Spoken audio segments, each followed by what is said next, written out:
Popular Korean star came to my stall, but he openly challenged me during the Dragon Country live broadcast. He said that the food I cook must be terrible. A group of angry netizens were excited, but they saw him holding a piece of crystal cake with his eyes wide open. The next second he choked up and said, "Have I wasted 30 years of my life? This is God's cooking."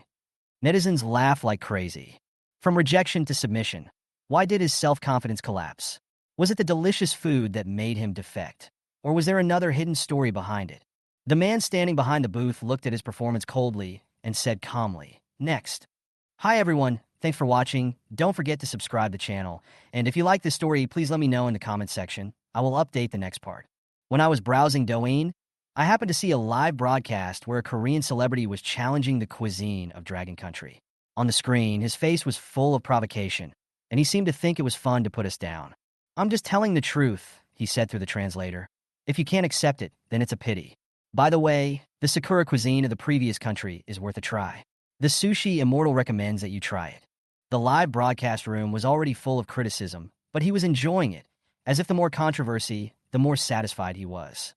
At this moment, he was standing in front of a Rujiamo restaurant, ready to continue his food review.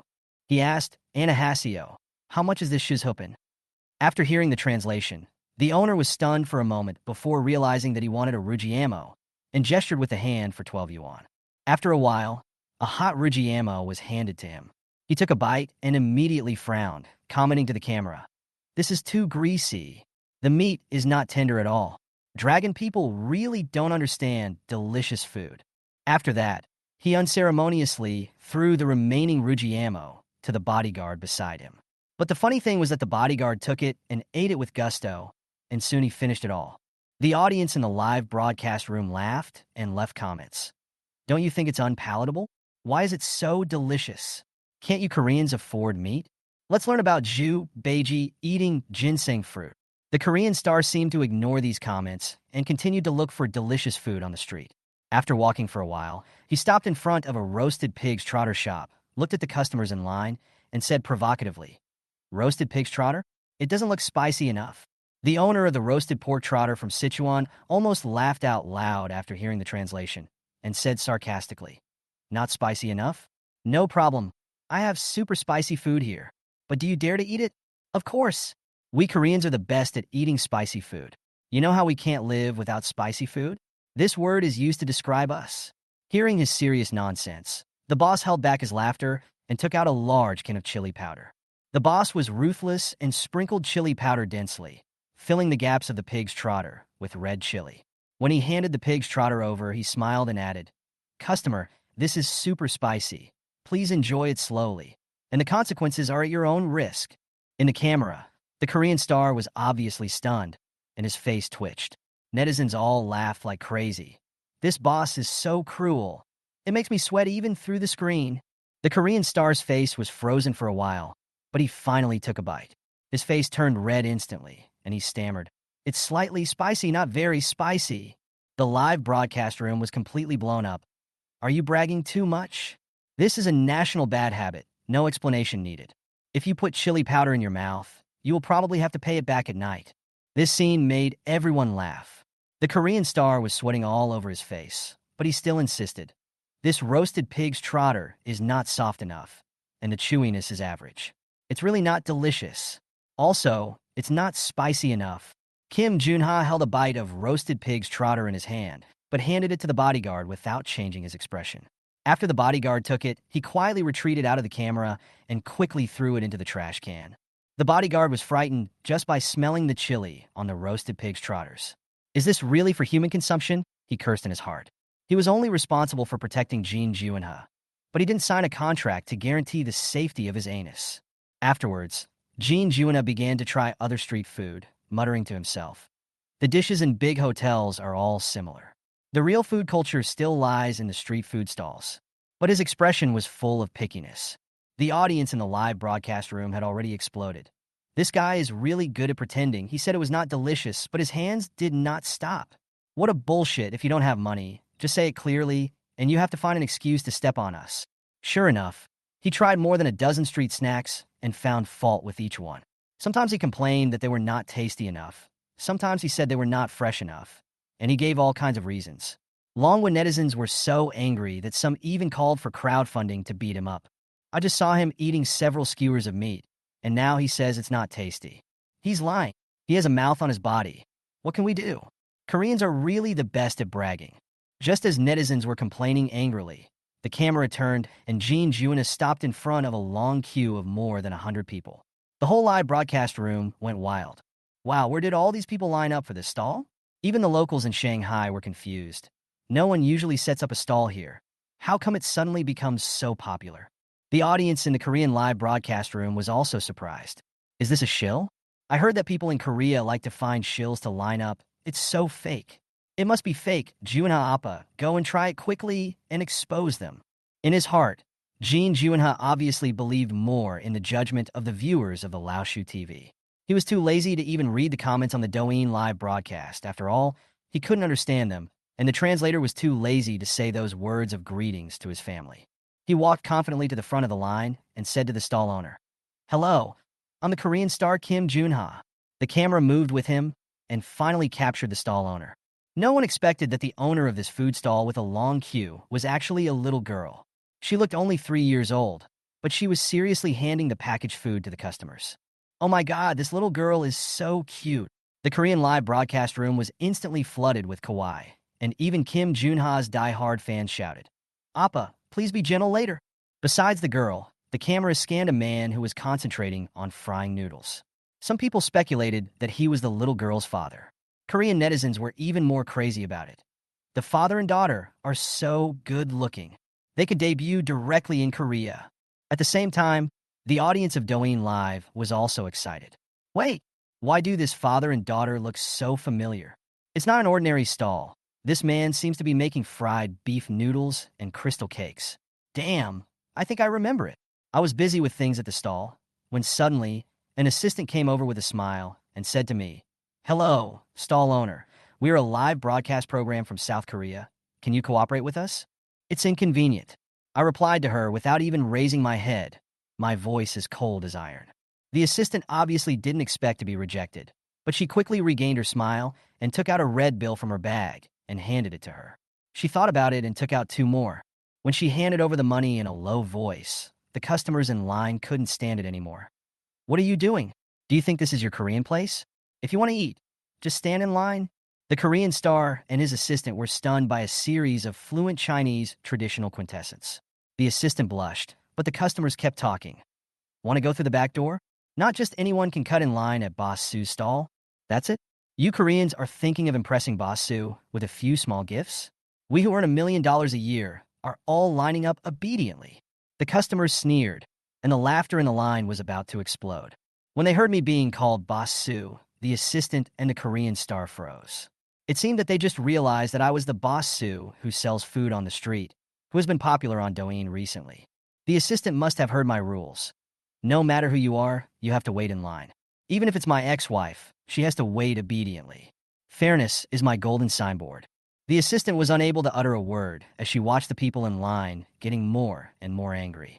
She obviously had not expected that the dragon people's verbal skills were more powerful than any culture she had ever seen. Korean star Kim Junha seemed calm, but he just couldn't understand those beautiful Korean words. He asked his assistant casually, and when she blushed and didn't say anything, he simply lined up obediently. As he waited in line, he thought to himself, "Don't you dragon people praise this stall so much? Once I have a taste, I can act as if I am dismissive no matter how delicious it is. It's not so bad. I don't have to eat on my knees."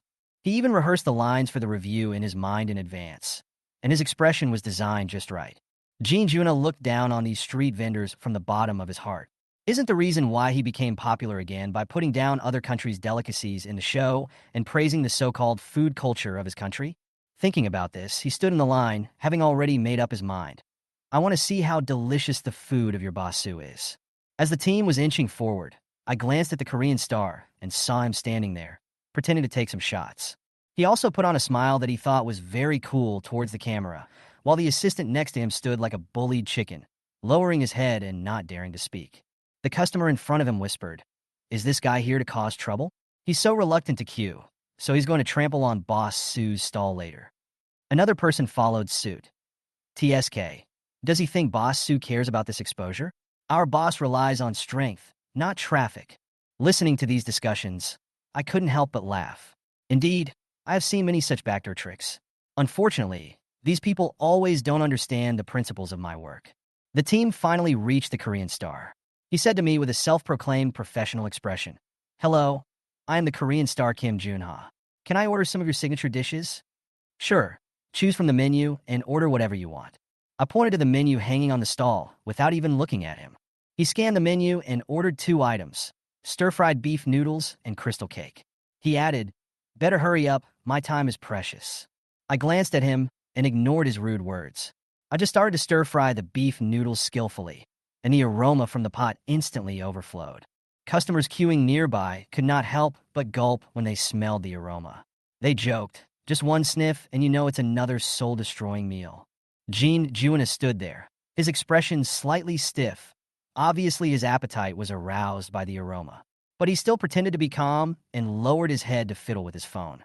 Soon, I handed him the fried beef noodles and crystal cake.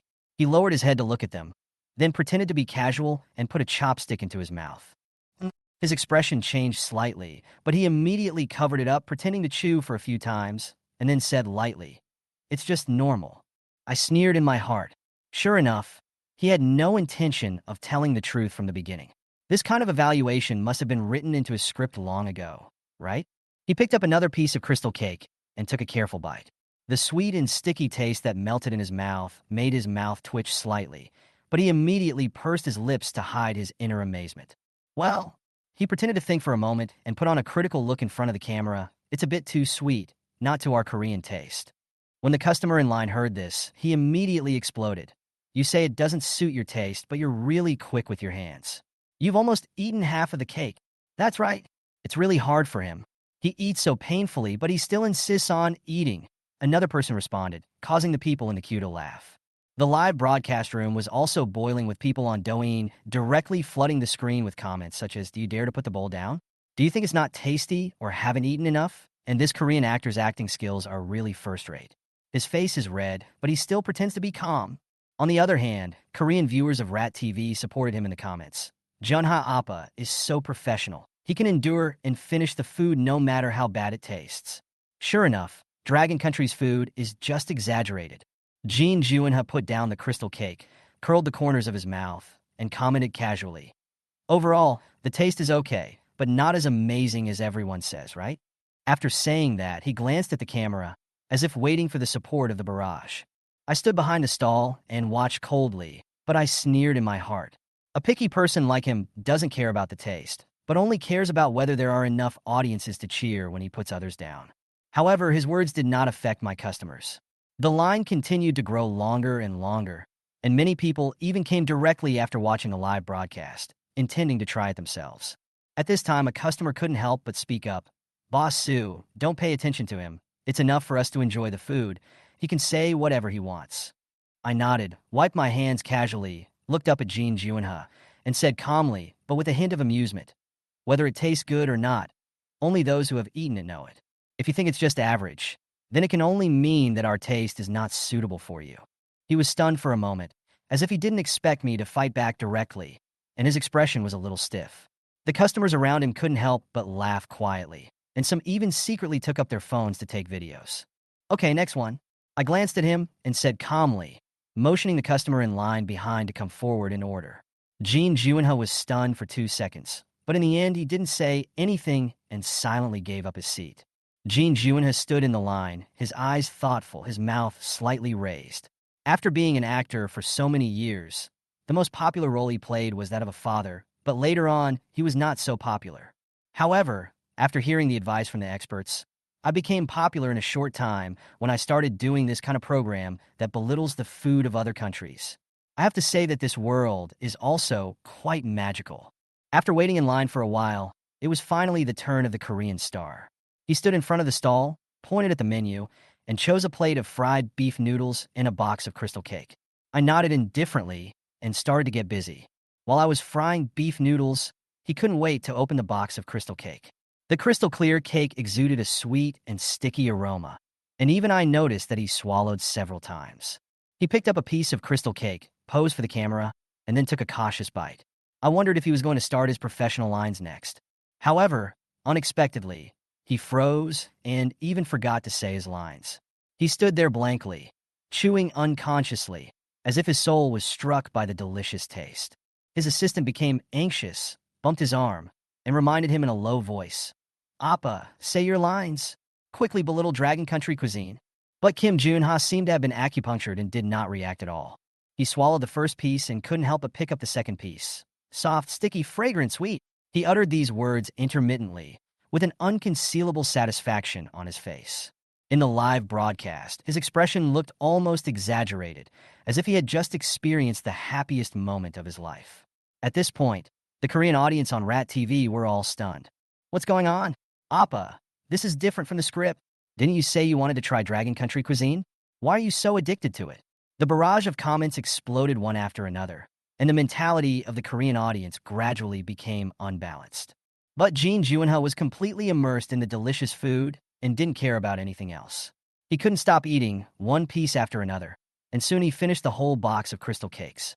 The bodyguard standing nearby had a frown on his face and muttered in a low voice, "Didn't you say it was unpalatable and then stuffed it into my mouth? How come you've eaten it all now?" The assistant's face was also full of despair, and he couldn't help but sighing. Seeing Jean Juna's hand reaching for the second box of crystal cakes, the assistant decisively got in front and hid the box of crystal cakes behind her back. She licked her lips and hinted, "Appa, bear with it for now. I'll make it up to you when I get back." But Jean Junha didn't buy it at all. He just reached out to grab it. In desperation, the assistant gritted his teeth and threw the crystal cake to the bodyguard. "Take it. Don't let him eat it anymore." The bodyguard took the crystal cake with a bewildered look on his face, not understanding this sudden gift. But he still couldn't help but open the box, picked up a piece, and put it in his mouth. The bodyguard was stunned for a moment, with the same expression on his face as Jean Junha. Even through his sunglasses, one could feel the light in his eyes. This is the best in the world. Oh my God, what kind of pastry is this?" He ate faster and faster, and couldn't stop at all. Jean Junha, who was standing by, stared with wide eyes, watching the bodyguard eat up the remaining crystal cake. He swallowed his saliva, his eyes full of envy and unwillingness. On my side, the fried beef noodles were already ready. As soon as I brought it over, the customers in line laughed quietly. This Korean star must have completely fallen for it. Boss Sue's crystal cake is really enough to smack people down. After waiting in line for a long time, it was his turn. As soon as he finished eating the crystal cake, he couldn't wait to set his eyes on another delicacy. Jean Juna pointed at the box and asked, "What is this?" "Chicken tofu pudding." I replied calmly. He repeated it in broken Chinese with some confusion. "Chicken tofu pudding? Why is the name so strange?" Although he complained in his heart, he was obviously interested in this dish. When he opened the box, the clear soup was filled with tofu-like tofu pudding, and the aroma immediately filled his nose. "This soup smells so good." He took a breath, his eyebrows unconsciously raised, as if his appetite was whetted. He lowered his head to examine it carefully, and couldn't help but take a few more glances. "Is this tofu pudding? Why does it look completely vegetarian?" He muttered, but he had already been attracted by the aroma. He picked up the soup spoon, scooped a spoonful of soup, and slowly put it into his mouth. At that moment, his expression froze, and then his eyes widened like bells and his mouth opened, but no sound came out. "This soup, what is this?" He swallowed hard, unable to hide the shock on his face. "How can this taste?" The moment the soup entered his mouth, he only smelled a light and elegant aroma of chicken soup. But in less than half a second, the delicious taste of the soup exploded on the tip of his tongue like a bomb. The aromas of chicken, duck, ribs, and ham blend into a complex and harmonious delicious taste. Every bite is like a symphony that makes people unable to stop. "Fuck!" He blurted out a Chinese quintessence subconsciously, shocking the assistant beside him and the audience in the live broadcast room. He was completely unaware of his gaffe and was completely immersed in the shock of taste. What level of delicacy is this? Oh my God, the food in Dragon Country has become so excellent. Jean Junha murmured in a low voice with a complicated expression, as if he suddenly realized a huge truth. The customers in line couldn't help but laugh. "Why, you haven't tried this before?" Boss Sue's chicken tofu pudding is his signature dish. You can eat chicken without seeing the chicken, and you can eat meat without seeing the meat. Hearing this, Jean Junha was even more shocked. What do you mean by eating chicken without seeing the chicken? Eating meat without seeing the meat. He hurriedly looked at his assistant, wanting her to translate. After listening to the explanation, the female assistant finally understood the cooking process of this dish. The chicken is beaten into a delicate state like tofu, and then egg white is added to mix, creating a unique taste that is meaty but like vegetarian food. After hearing this, Jean Junha was even more confused. How come the dragon people have come up with so many ways to eat? Isn't this a miracle? He could no longer control himself and scooped up the soup frantically, mouthful after mouthful, with an increasingly complex expression on his face. Excited yet unwilling, as if he was denying all his previous knowledge of Dragon Country cuisine. Oh my God! What the hell is going on? He finally couldn't help but shout out. The shock in his heart made him lose control. We agreed that there's nothing good to eat in Dragon Country. So why did we fall to our knees as soon as we arrived in Magic City? How can we continue the show? He muttered to himself, looking at the chicken tofu pudding in front of him with complicated eyes. In the live broadcast room, the Korean audience completely collapsed. Junha Appa, stop acting. Tell me that Dragon Country food is not delicious. Our kimchi is the best in the world. The Chinese netizens on Douyin burst out laughing. Haha, this Korean star was convinced by Boss Sue's chicken tofu pudding, right? He said it was not delicious, but he couldn't stop eating it. It smells really good, warning. After Jean Junha finished his last sip of the soup, he couldn't help but sigh, as if his soul had been sublimated. He looked at the empty box with a complicated expression as if he was about to cry. It's over. How am I going to face kimchi when I return to Korea? Chapter 252, Did I Go Too Far Last Night?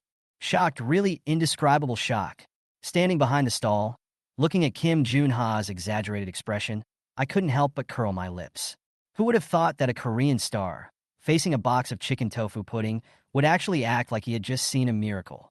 He held the chicken tofu pudding in his hands as if he were holding a holy object, and the reverent look on his face made me feel funny and helpless. This kind of state banquet level dish is just something I made casually for a roadside stall. Eating chicken but no chicken. Eating meat but no meat. He muttered to himself while frantically scooping soup with a spoon, as if he was afraid of missing every drop of soup. His assistant stared at him in despair. Appa, you are here to record the show, not to become a fan. The customer in the queue next to him had already laughed so hard that he fell backwards. Wasn't he so good at pretending just now? Why are you so submissive now? Another person added. Hey, this is a typical case of the really good smell law. You can't escape Boss Sue's delicious food. However, Jean Junha obviously couldn't hear these jokes at this moment. He only had the chicken tofu pudding in his eyes. The rich and delicious taste of the soup was like a bomb that repeatedly echoed in his mind, stirring his soul. When he finally finished eating the chicken tofu pudding, the box was clean. Not even the soup was left. The Korean netizens of Lao Shu TV went completely crazy. Appa, how can you eat so happily? This is not our script. What about the fact that Dragon Country is a food desert? Didn't you say that Korean fried chicken is the best in the world? The barrage was full of angry messages, but Jean Junha had no time to care. His eyes swept across another dish on the stall and set their sights on the royal chicken wings. I couldn't help but chuckle. This kid is really obsessed. The royal concubine chicken wings had just come out of the pot, and the glossy color and rich aroma were like a hand that firmly grasped Jean Junha's stomach. He swallowed his saliva and tried to control himself, but finally reached out his hand and tremblingly picked up a piece of chicken wing. When he took his first bite of the chicken wing, he froze. The skin was crispy, the inside was tender, and the flavor of the spices burst in his mouth layer by layer, occupying every inch of his taste buds. He closed his eyes, as if he had tasted the most beautiful thing he had ever experienced in his life. This is impossible, he muttered in a low voice. How can the chicken wings from Dragon Country be so delicious? Can the fried chicken from Korean Country be called fried chicken? The female assistant at the side finally couldn't stand it anymore and reached out to try to stop him. Junha Appa, calm down. If you continue like this, our show will be over. But before she could finish her words, Jean Junha picked up a piece of chicken wing and stuffed it into her mouth. The assistant was stunned for a moment, and then her eyes changed immediately. The chewy and tender texture, the crispy skin, and the rich and flavorful sauce instantly captured her. She no longer cared about the show and lowered her head to nibble on the chicken wings in her hand frantically and finally licked even the bones clean. The customers in line watched the show with great interest. Boss Sue, I'm afraid these two guys are going to fall on your stall and not leave, right? I shook my head helplessly and continued to work. Dragon Country cuisine is really something. This was Jean Juna's heartfelt sigh after eating the royal concubine chicken wings. His expression was full of surrender. The Korean audience of Rat TV were completely speechless at this moment, as if they had witnessed the rebellion of their own idol. And the screen was full of, "Is this Appa going to join Dragon Country?" Chapter 253, I remembered. In the live broadcast room of Laoshu TV, the comments were either silent or angry, and the screen was full of Korean netizens shouting, "This is impossible. Chicken wings? Fried beef noodles? Even the assistant betrayed? Where is the face of Korea? Junha Appa, wake up! Have you forgotten our kimchi? Kimchi, army pot, fried chicken. Those were the kings of delicacies." However, Kim Junha obviously couldn't hear these shouts at this moment. At the same time, the Douyin live broadcast room was a sea of joy, and the netizens in Longwa were all grinning from ear to ear. "Look, this Korean star has been conquered by our food. Is he still stubborn? Ah, you want to buy fried beef noodles for 500 yuan? He won't even sell it for 5,000 this time. Brothers, this is Boss Su's strength. Food is the greatest dignity." The barrage of comments in the live broadcast room was full of laughter, and some people even began to beg Su Yang to start a live broadcast.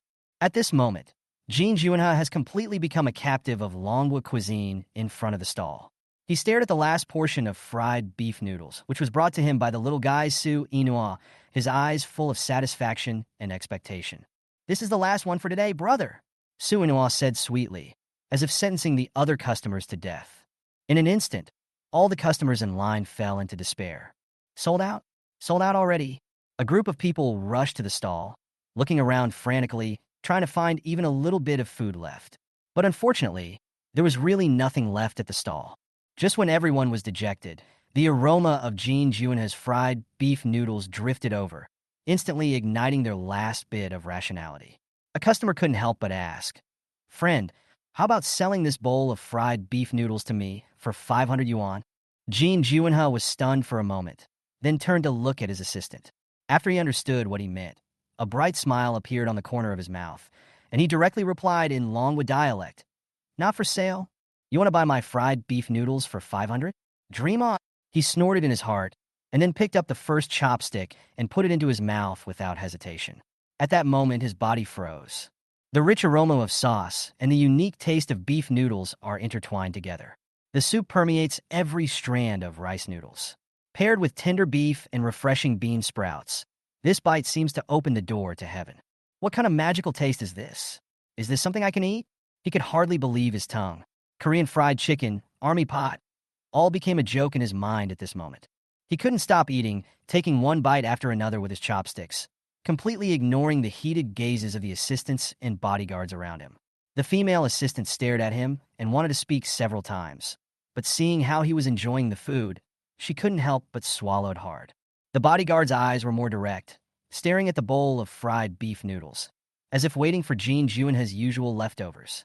But this time, Jean Junha didn't give him a chance at all. In less than 3 minutes, he had finished the whole box of fried beef noodles, leaving no soup behind. He put down his chopsticks and sighed. "It's so good. This is the best experience I've had in half a year." The assistant's face darkened when he heard this. "This is the most enjoyable time in half a year, right? Then what are all my cat ear nurse uniforms, intimate sister uniforms, and JK student uniforms for? You abandoned me just to eat a bowl of fried beef noodles?" But Jean Junha obviously didn't hear it.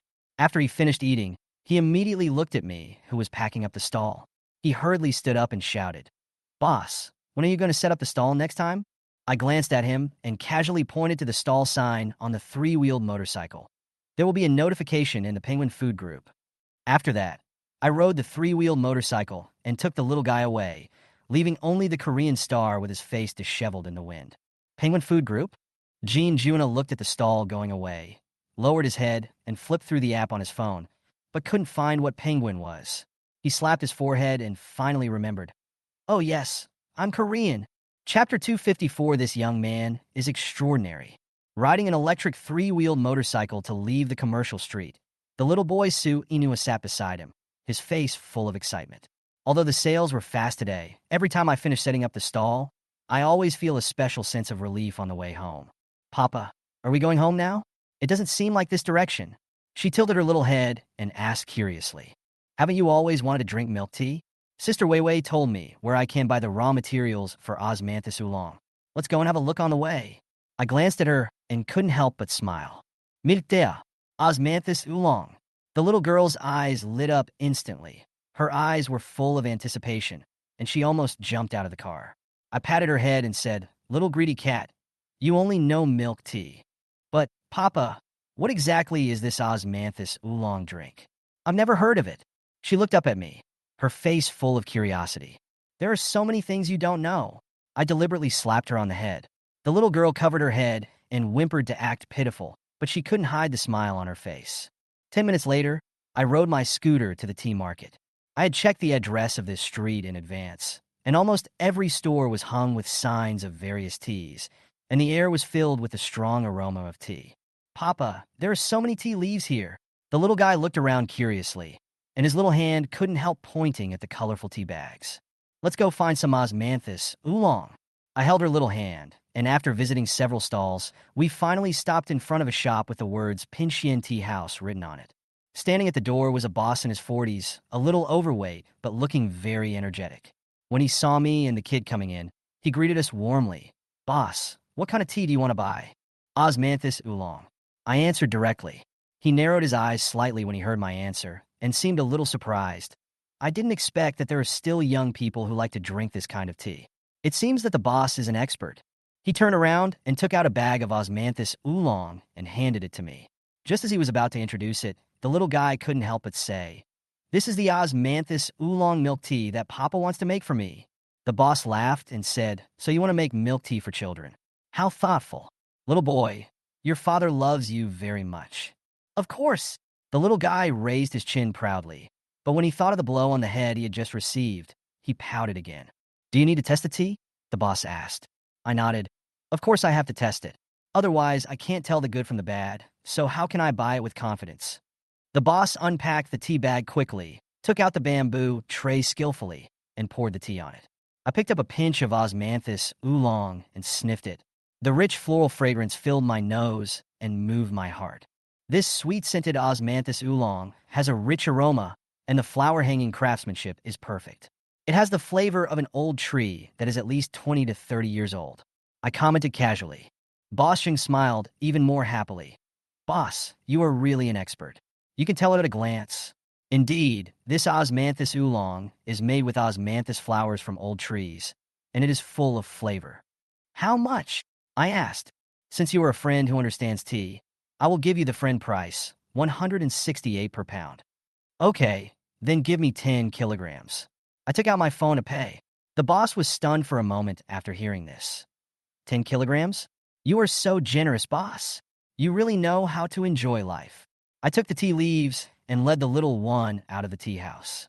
Seeing her eager expression, I couldn't help but laugh softly and said, why do you want to drink milk tea so much? No, I miss it so much.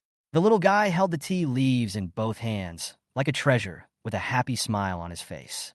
Chapter 255. Damn, what kind of person is this? Why is he so aloof? The catering seminar in Shanghai had just ended, and not long after I had sorted out the ingredients, Xiao Feifei's message popped up. 2 customers have taken a liking to your delicious food and want to add you on WeChat individually. When I saw this message, I smiled and replied casually, isn't he the one who spent 200,000 yuan on crystal cakes? After a while, Xiao Feifei smiled back, seeming to agree with the term suckers. I imagined the 2 of them and guessed that they must be here for more delicious food.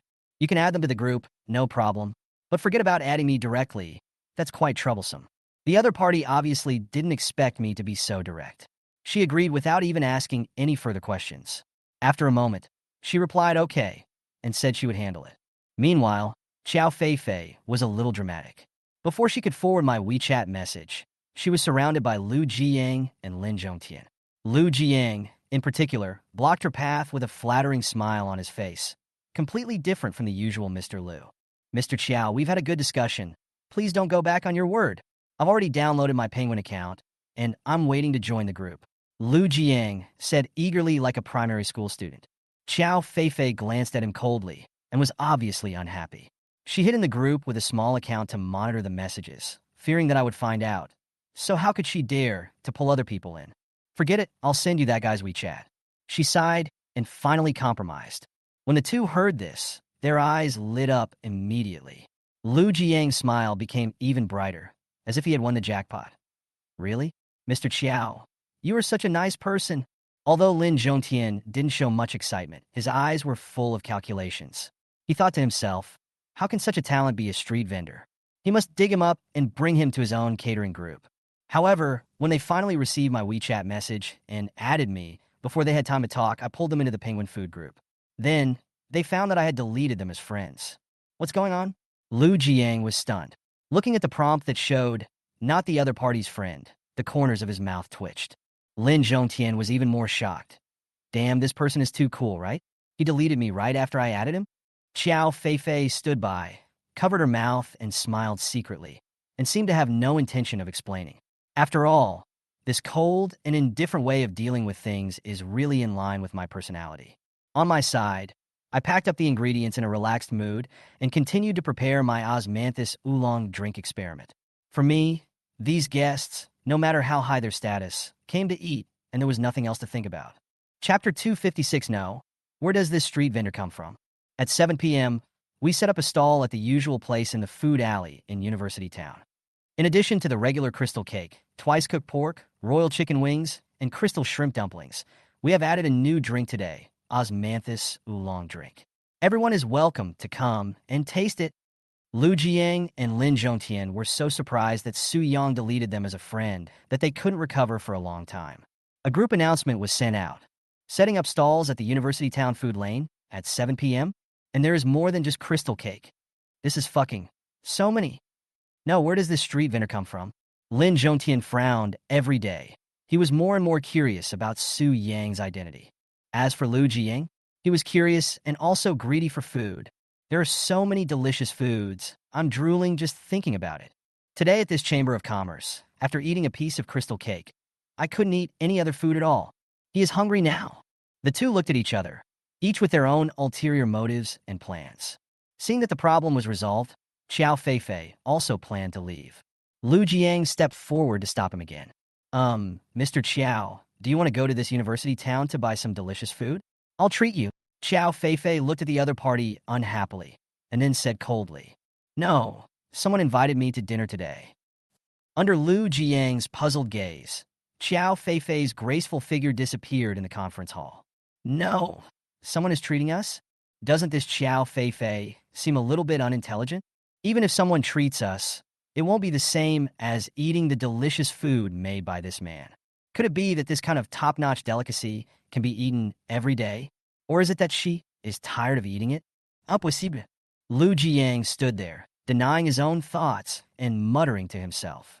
Lin Zhongtian, who was standing aside, was too lazy to pay attention to Lu Jiang. He glanced at him with disdain and chose to leave directly.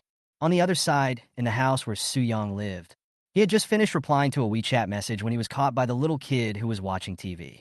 Papa, who are you talking to? The little guy Su Inua said as he stood on tiptoe to look at the screen of Su Yang's mobile phone. It's Mommy. Su Inua showed a sly smile. When Su Yang saw the little guy's expression, he was speechless and helpless. What does that expression mean? Are you overthinking it? It wasn't me who took the initiative to contact Xiao Feifei. She sent me a WeChat message for no apparent reason. Does the little guy sometimes think too much? Besides, he is President Xiao now, and he has already said that he looks down on me.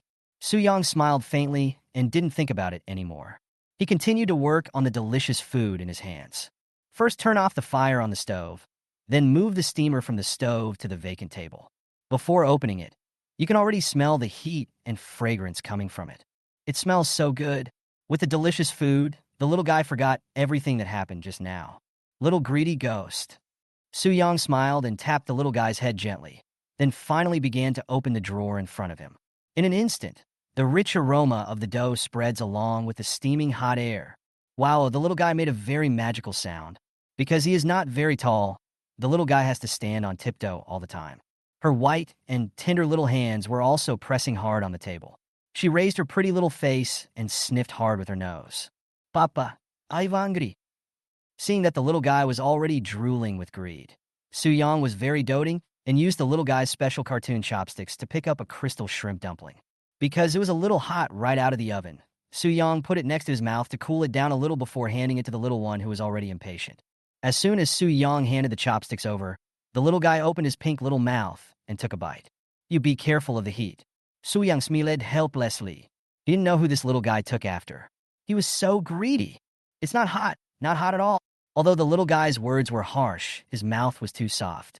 All Su-young could hear was the little guy hissing nonstop. Looking at her pouting mouth, it is obvious that the crystal shrimp dumplings have not been eaten yet. There is a fierce battle going on in the little girl's mouth. If it's too hot, just spit it out. Su-young reminded. Not at all, not. The little girl is as stubborn as Xiao Fei. Even though the crystal shrimp dumplings are rolling in her mouth, how can you expect her to spit out the delicious food? That's simply impossible. Finally, after the little guy struggled with the freshly baked crystal shrimp dumpling for nearly 30 seconds, the little guy was the winner. She bit open the crystal shrimp dumpling in her mouth and ate it with an indescribable look of satisfaction on her little face. Little shrimp dumplings, I'm not afraid. The little guy looked very happy, as if he had won a battle, and he even raised his two little hands and cheered. Great, great, Papa's fried chicken with shrimp dumplings is great. Whenever Su Inua got excited, her praise would always become incoherent. Fortunately, Su-young had his own translator and was able to understand what the little guy meant. Papa, after the little guy Su Inua finished eating a shrimp dumpling, his eyes suddenly became cunning and he looked at Su-young. Let the remaining shrimp dumplings cool down a little before eating them. Su-young said seriously, these freshly baked shrimp dumplings are fine for adults, but they are still a bit too hot for children. To be honest, he even felt a little regretful that he shouldn't have given the little guy food so early. Papa, this is not what I want to say. The little guy shook his head and moved his bright gaze from Su-young to the osmanthus oolong tea on the table. That eager, weak look left Su-young with no strength to resist. Okay, I got it. I'll make you some osmanthus oolong tea now. Su-young smiled gently and reached out to touch the little guy's head. In this world, if there is anyone who can make Su-young take the initiative to do something, that person can only be the little guy Su Inua. Papa's so nice. The little guy clapped his hands, his face full of happy smiles. Now she feels that she is the happiest child in the world. In the past, whether I was in kindergarten or setting up a stall with my father Su-young, she hardly ever drinks milk tea. As for the reason, of course, it was because Dad Su-young wouldn't let me. Milk tea has too much sugar and is unhealthy. Even the former Asian king had to transform into Fat Lewin after drinking too much. What about the little ones? Su-young doesn't want to see his little cutie turn into a chubby little meatball. Girls look better when they are healthy. Chapter 257. Was I too strong in the past? 6 o'clock in the evening, Old Town. Most of the people living in the community are elderly. When it is time for dinner, the aroma of food wafts out from every household.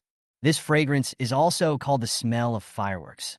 For a worker who has worked all day, returning home to find someone waiting for you and a sumptuous dinner on the table is simply the happiest thing. Su-young and the little one were already preparing to eat. Outside the door at the courtyard entrance, a figure quietly approached them. It was none other than Jiang Yi during the day. She hasn't given up yet, especially since her mother Jiang Qin even gave her psychological counseling for a whole day. When pursuing a man, just lower your posture a little. Anyway, when you get married, you will have the financial power in your own hands. So why would you be afraid that your man will not obey you? Even if we want a divorce, we have to divide the property in half. Oh, by the way, this is not enough. You have to ask the other party to pay for your living expenses every month in the future. Look at that my Lin.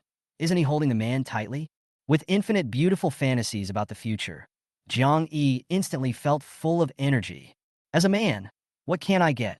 Jiang Yi was full of confidence in herself and came to the gate of Su Yang's yard.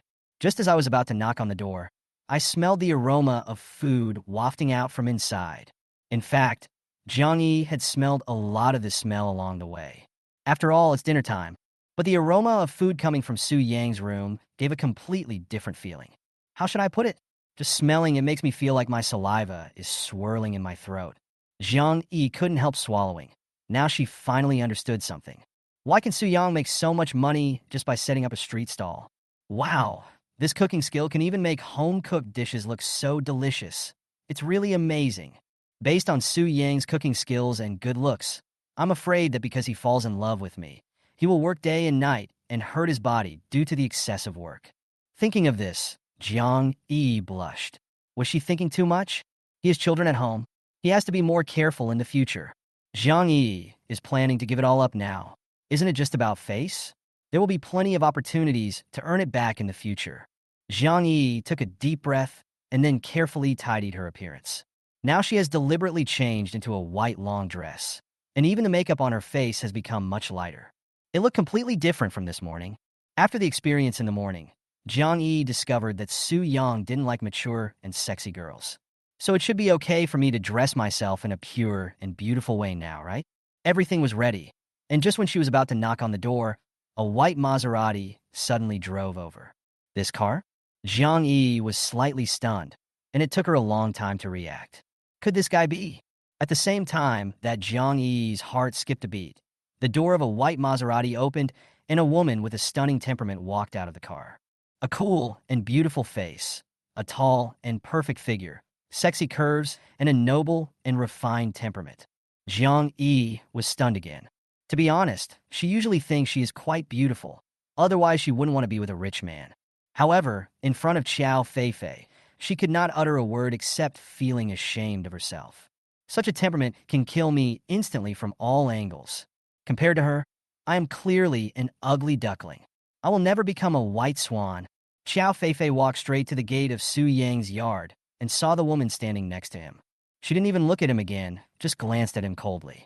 Jiang Yi, who was standing by, instantly felt ashamed and walked away dejectedly. The gap between people is so huge that it's outrageous. Jiang Yi had just left, and Qiao Feifei just knocked on the door lightly, and the door inside the house opened. The little guy ran out first, and his face lit up with joy and excitement when he saw his mother, Qiao Feifei. "Mom, why are you here? Papa and I are having dinner. I just happened to be on my way, so I came to see you," Qiao Feifei said lightly. After saying that, she raised her head and looked towards the door, and Su Yang followed her out. This extremely handsome man now looks even more sturdy and upright. I don't know if it's an illusion, but I always feel that Su Yang has become more and more handsome since he broke up with me. Could it be that I was too strong in the past and sucked Su Yang dry? It's impossible. Before I had the little one, it was only 13 or 14 times a week. Is that a lot? Isn't this the average level for normal people? Qiao Feifei was a little confused. "Mom, what are you thinking about?"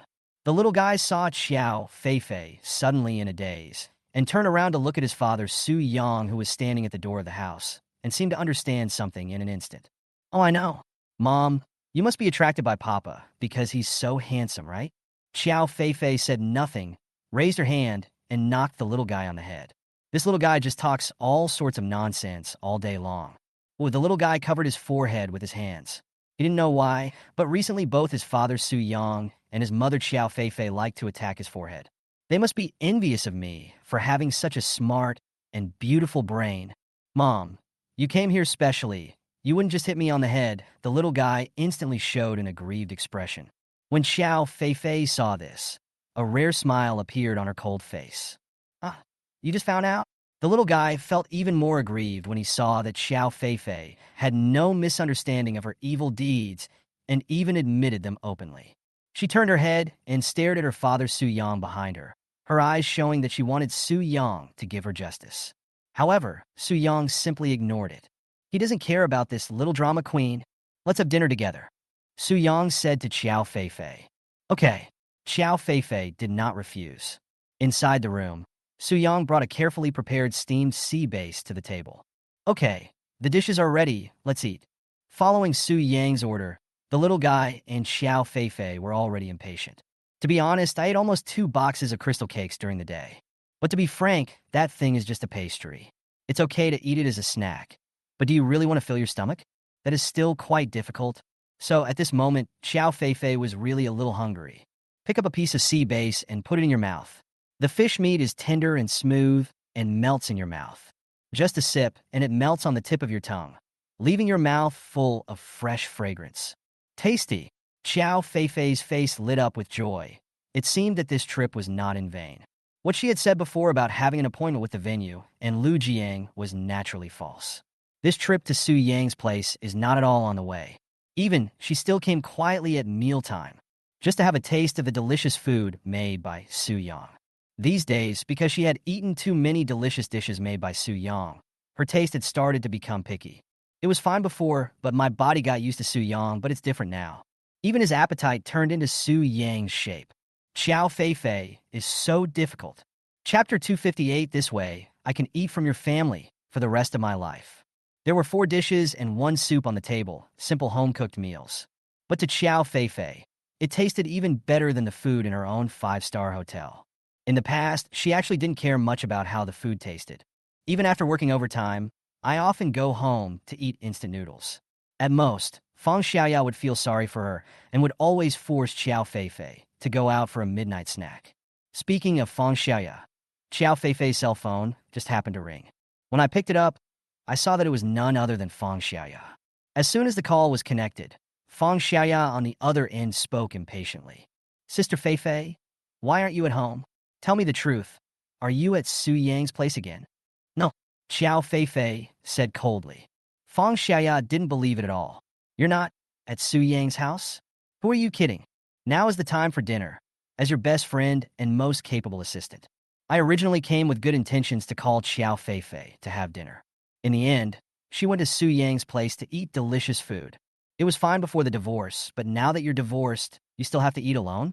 Sister Fei Fei, ask my brother-in-law Su Yang to wait for me. I'll be there in 20 minutes, no, 15 minutes.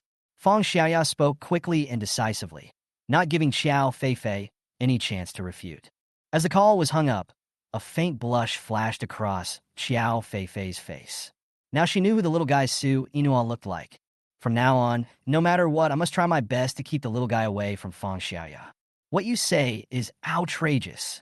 Divorced, understand? Do you know what divorce means? Although she is with Su Yang now, she's just having a meal. How come it's like I was caught cheating? 15 minutes later, Fang Xiaoya arrived on time. It's hard to imagine how she did it. Logically speaking, Chow Fei Fei's villa should be more than 15 minutes away from Su Yang. Could it be that Fang Xiaoya had already set off when she called? Su Yang asked Fang Xiaoya to sit down, and then went to cook 2 dishes. After sitting down, Fang Xiaoya mysteriously took out a bottle of red wine from the bag she brought.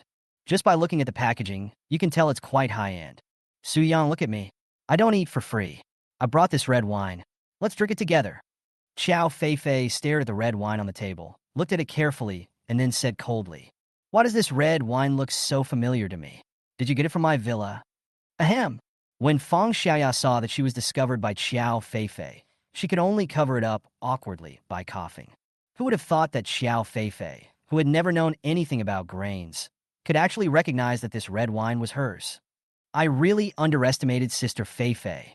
It's all the same. All the same, Fang Xiaoya said nonchalantly.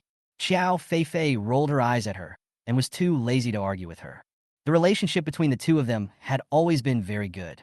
Last time, Fang Xiaoya waited at Chow Fei Fei's door for a long time because she was worried about her. So Chow Fei Fei simply gave her a key to her villa.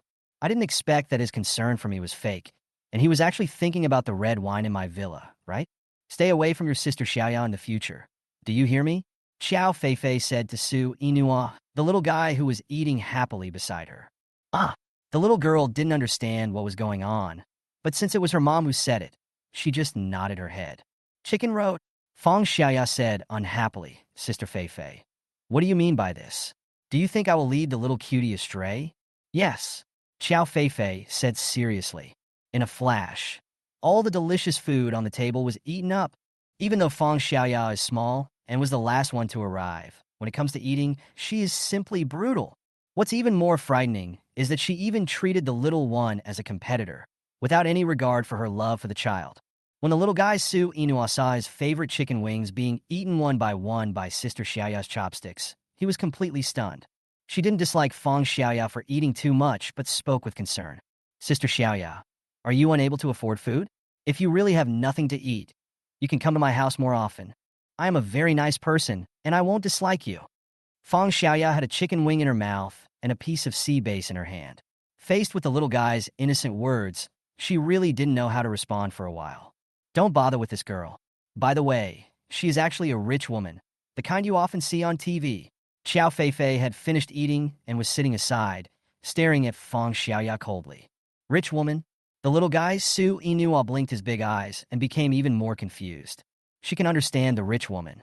But even if she is a rich woman, she should at least be like Mama Xiao Feifei, right? How does Sister Xiaoya look like a rich woman?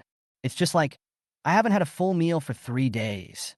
Fang Xiaoya did not refute Xiao Feifei's words at all. Instead, she smiled mysteriously at the little guy and then worked hard to carry out the cleanup operation. In the past, this job was usually done by the little one, but today, she couldn't even help. Sister Xiaoya's fighting ability is so terrifying. Is she really a rich woman? Hiccup. With Fang Xiaoya giving a perfect burp, the dinner finally came to an end. You finally finished eating. Xiao Feifei looked at Fang Xiaoya with helplessness in her eyes. Although this guy is my assistant, his family is actually quite wealthy. I don't know what's going on, but every time we go out to eat, he behaves like this. Does she really not care about her image at all? Or have you given up on treatment? With the way you eat, I don't know who will marry you in the future. Faced with Xiao Feifei's ridicule, Fang Xiaoya didn't care at all. It would be better if I could not get married, so that I can live off your family for the rest of my life. As Fang Xiaoya finished speaking, the scene fell silent for a moment. Everyone suddenly fell silent, and even Fang Xiaoya realized that she seemed to have said something wrong. The little guy looked at his mother Xiao Feifei for a while, then secretly glanced at his father Su Yang, observing the changes in their expressions. After a while, Su Yang broke the silence, slowly stood up, and said with a smile, "Okay, I should go wash the dishes." "No need, I'll do it." Xiao Feifei took the initiative to stop Su Yang, indicating that she could wash it herself this time. "I can help wash too." The little guy Su Inua was also very active. "In that case, I have no choice but to accompany one." Fang Xiaoya also expressed her opinion. Seeing this, Su Yang smiled and said, "Our kitchen is not that big. The three of you can't even fit in it." Chapter 259, it was Su Yang who gave me massages before. Old Town Su Yang's home. Fang Xiaoya was washing dishes in the kitchen. To be honest, her dishwashing skills were not much better than Xiao Feifei's. From time to time, the sound of dishes falling could be heard in the kitchen. Fortunately, the dishes did not fall from a high height, and none of them broke. The little guy Su Inua was very well behaved and was massaging his father Su Yang's shoulders. Su Yang was very busy the whole day today. He had to go buy ingredients early in the morning and make breakfast for her when he came back. I went out to set up a stall in the afternoon, and when I got home in the evening, I had to cook dinner for 4 people. The little guy naturally felt very sorry for Su Yang. But what she didn't know was that after being rewarded by the system, Su Yang had a strong resistance to physical fatigue. His energy recovery speed is hundreds of times faster than that of a normal person. Not to mention a hard day's work. He has hardly had any free time since his divorce from Xiao Feifei. However, these have no effect on Su Yang. But he could feel the little guy massaging his shoulders very attentively, with his soft little hands pinching here and pressing there. And Su Yang was still very happy. After a while, Su Yang slowly said, "All right, little guy, if you keep pressing, you'll probably get tired." Although Su Yang enjoys this father-daughter time, he still takes care of the little one. Su Inua was indeed a little tired after massaging his father Su Yang's shoulders for half a day, but there was nothing he could do because Su Yang's shoulders were too broad, and his muscles were very hard. She had only been kneading for 10 minutes, but her hands were already feeling sore. The little guy blinked his bright eyes and walked around to the front of the sofa. His mother Xiao Feifei was watching TV there. I guess Fang Xiaoya wants them to leave together after she finishes her work. "Mommy," the little guy rushed over while shouting. Xiao Feifei was caught off guard, but she still opened her arms and held the little guy in her full arms. Mama, the flesh on Papa's shoulder is too hard. Can you help Papa to pinch it?" Xiao Feifei was speechless for a moment, and her face changed. She thought the little guy was addicted to the warmth of her arms, but she didn't expect that he had no good intentions at all. "Let yourself give Su Yang a massage?" "No, little guy, are you mistaken? In the past, it was Su Yang who gave me massages." Reverse Tiangang? Xiao Feifei couldn't help but glance at the little guy in her arms. The little guy's eyes were sparkling with clarity and innocence. As a mother, there was absolutely no way she could refuse. Xiao Feifei calmed down for a while, looked at Su Yang, and made up her mind. Isn't it just a shoulder massage? Just think of it as something you owed Su Yang, and pay him back now. Xiao Feifei slowly stood up and took the initiative to walk behind the sofa where Su Yang was sitting. Even Su Yang was a little surprised. "No, what happened to Xiao Feifei today? You actually planned to give me a shoulder massage?" Although Su Yang felt it was a bit strange, he did not stop it. "I've cooked for them." So giving them a massage can be considered a gift in return, right? Besides, I won't suffer any loss from this. This is my first time, don't say anything nonsense. Xiao Feifei came behind Su Yang, her voice cold and low. Su Yang nodded slowly, indicating that there was no problem. It's the first time, so you'll be a little nervous. But after a few times, you'll feel more relaxed, right? Xiao Feifei raised her white, soft hands and then gently placed them on Su Yang's shoulders. Their skin touched, and Su Yang could feel Xiao Feifei's silky and delicate fingers. It has to be said that although the two have been together for so many years, they have gone through a lot. But Xiao Feifei has taken really good care of herself.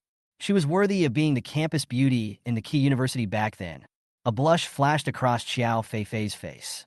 Although she had already expected this, she thought it was no big deal. But when his fingers really touched Su Yang's skin, he couldn't help feeling a little panicked. Even my breathing became a little faster. A hint of panic flashed across Xiao Feifei's cold eyes, which slowly calmed down with her shallow breathing. Su Yang's shoulders are really stiff. Xiao Feifei's fingers started moving. Although she had no experience in this area, she had seen it on TV. In the past, she also learned many difficult and novel moves from the precious foreign videos shared by Su Yang. Xiao Feifei is very talented in learning skills from videos. Even Su Yang's body gradually relaxed. It must be said that Xiao Feifei's massage was quite comfortable. Even though it was the first time, it really seemed like it was the case. The little guy Su Inua was lying on the sofa, his cheeks supported by his hands, his snow-white little feet swinging up and down, looking at Su Yang and Xiao Feifei in front of him with joy on his face. In the little guy's heart, he just wants this wonderful life of the family of three to last a little longer. However, there was a loud bang, which was the sound of dishes falling to the ground and breaking in the kitchen. Finally, under Feng Xiaoya's evil hands, the bowls and plates could not bear the humiliation and died a martyrdom. The big villain Feng Xiaoya walked out of the kitchen as if nothing had happened, and even looked very calm. There's only one bowl left, but if it breaks, I don't have to wash it. Feng Xiaoya was satisfied with what she said. It was a perfect reason that only a genius could come up with. Because of the noise in the kitchen, Xiao Feifei, Su Yang, and Su Inua all turned their heads over. Feng Xiaoya looked at Su Yang and Xiao Feifei behind him. Even Sister Feifei had her hands on Su Yang's shoulders.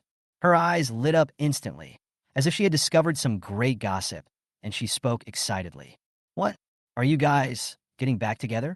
Feng Xiaoya did not hide the gossipy look on her face at all, and her eyes kept circling between Su Yang and Xiao Feifei, as if she was looking for some important evidence.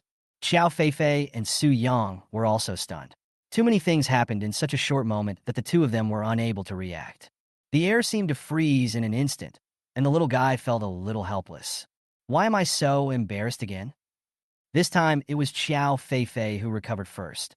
She took her hand off Su Yang's shoulder, then walked back to the little guy's side and sat down calmly. The expression on his face was as cold as before, as if nothing had happened. Feng Xiaoya's expression changed from one of surprise to one mixed with a bit of doubt. No, what's going on? Aren't you two together again? Sister Xiaoya, what are you talking about? The three of us have been together since just now. The little guy Su Inua blinked his big eyes and answered Feng Xiaoya's doubts in a soft and cute voice. Sister Xiaoya is really weird. Mom was just massaging Dad Su Yang's shoulders, so why is she making such a fuss? Didn't anyone help her pinch it? That's impossible, right? Chapter 260, now that you're divorced, you suddenly learned it? That's not what I meant by being together, little cutie. You don't understand me. Feng Xiaoya walked up and rubbed the little guy's soft and elastic face hard a few times. Are you thinking too much? I was just massaging Su Yang's shoulders for the little guy. Xiao Feifei said in a light tone, trying her best to act as if nothing had happened. Feng Xiaoya was about to continue speaking, but Xiao Feifei's cold eyes instantly met hers. So Feng Xiaoya just shut up tactfully. Okay, it's almost time. I want to go back. Xiao Feifei glanced at Su Yang and said coldly, by the way, the little guy is going to meet his grandparents tomorrow, so I have to take him home today. Su Yang nodded. He had no objection to this matter. After all, even if they're divorced, the Qiao and Shan couple are still quite good grandparents to the little one. He saw how much love the two people had for Su and Ah. No. Do you think I'm a third wheel? I can go back alone. When Feng Xiaoya saw that Xiao Feifei was really planning to leave, she spoke hurriedly.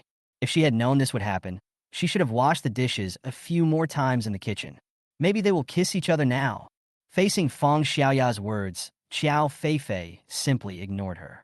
She grabbed the little guy's hand, stood up, and was about to walk out the door. It was too embarrassing at the moment, so she decided to take it slow for now. Mom! The little boy Su Inua stopped and raised his little face to please his mother Qiao Feifei. What's wrong? Don't you want to go? Qiao Feifei also stopped. No, it's just that I haven't drunk the osmanthus oolong tea that Papa made for me. The little guy kept attacking Qiao Feifei with a begging and eager look. In this regard, Qiao Feifei naturally had no ability to fight back at all. Although she always appears cold and indifferent, she can't hide her love for the little guy. But osmanthus oolong drink? Su Yang can also make this? Seeing Qiao Feifei's gaze, Su Yang shrugged his shoulders, indicating that this was not normal. Normal? Qiao Feifei's eyes became more and more puzzled. If this is normal, why haven't you made milk tea for yourself before? Now that you're divorced, you suddenly learned it. Su Yang smiled faintly. Fang Xiaoya's face instantly revealed a look of great anticipation. Osmanthus oolong drink? Of course she had drunk this kind of milk tea drink before. However, if it was Su Yang who did it, then it would be a different matter. You know, the mung bean shaved ice made by Su Yang alone is better than any other drink available on the market. Now, he's going to make milk tea? How delicious will it taste? I dare not even think about it. It seems that I made the right decision to come here for a free meal today. Judging from the little guy's tone, this is Su Yang's first time trying to make this osmanthus oolong drink. When she thought that it was Su Yang's first time, Fang Xiaoya couldn't help drooling at the corners of her mouth. Her eyes revealed the same begging and eager expression as the little guy, Su Inua, being looked at by two weak and eager expressions at the same time. No matter how cruel Qiao Feifei was, she couldn't refuse. But she gave Fang Xiaoya a displeased look. Forget about the little guy. You're already a grown-up. Didn't you just have a full meal? But don't I use up all my energy washing dishes? Fang Xiaoya had a very good reason. Qiao Feifei was speechless. She really wanted to know what Fang Xiaoya's body structure was made of.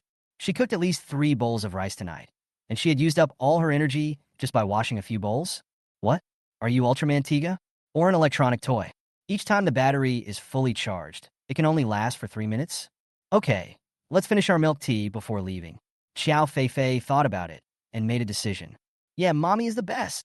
Little boy Su Inua stood on the sofa, tiptoed, and kissed his mother Qiao Feifei on the face. Yeah, Sister Feifei is the best. Fang Xiaoya also imitated the little girl and ran to Qiao Feifei quickly. Without saying anything, she kissed her on the other side of the cheek. Sister Feifei, your makeup is a bit too thick today. Before Qiao Feifei could feel touched, Fang Xiaoya, who had just been kissed, had returned to her original nature. Qiao Feifei looked at Fang Xiaoya, stared at her red lips, and said coldly, "How dare you say that to me? You were secretly applying lip balm while washing the dishes just now, right?" Fang Xiaoya smiled timidly. She really couldn't hide anything from Qiao Feifei.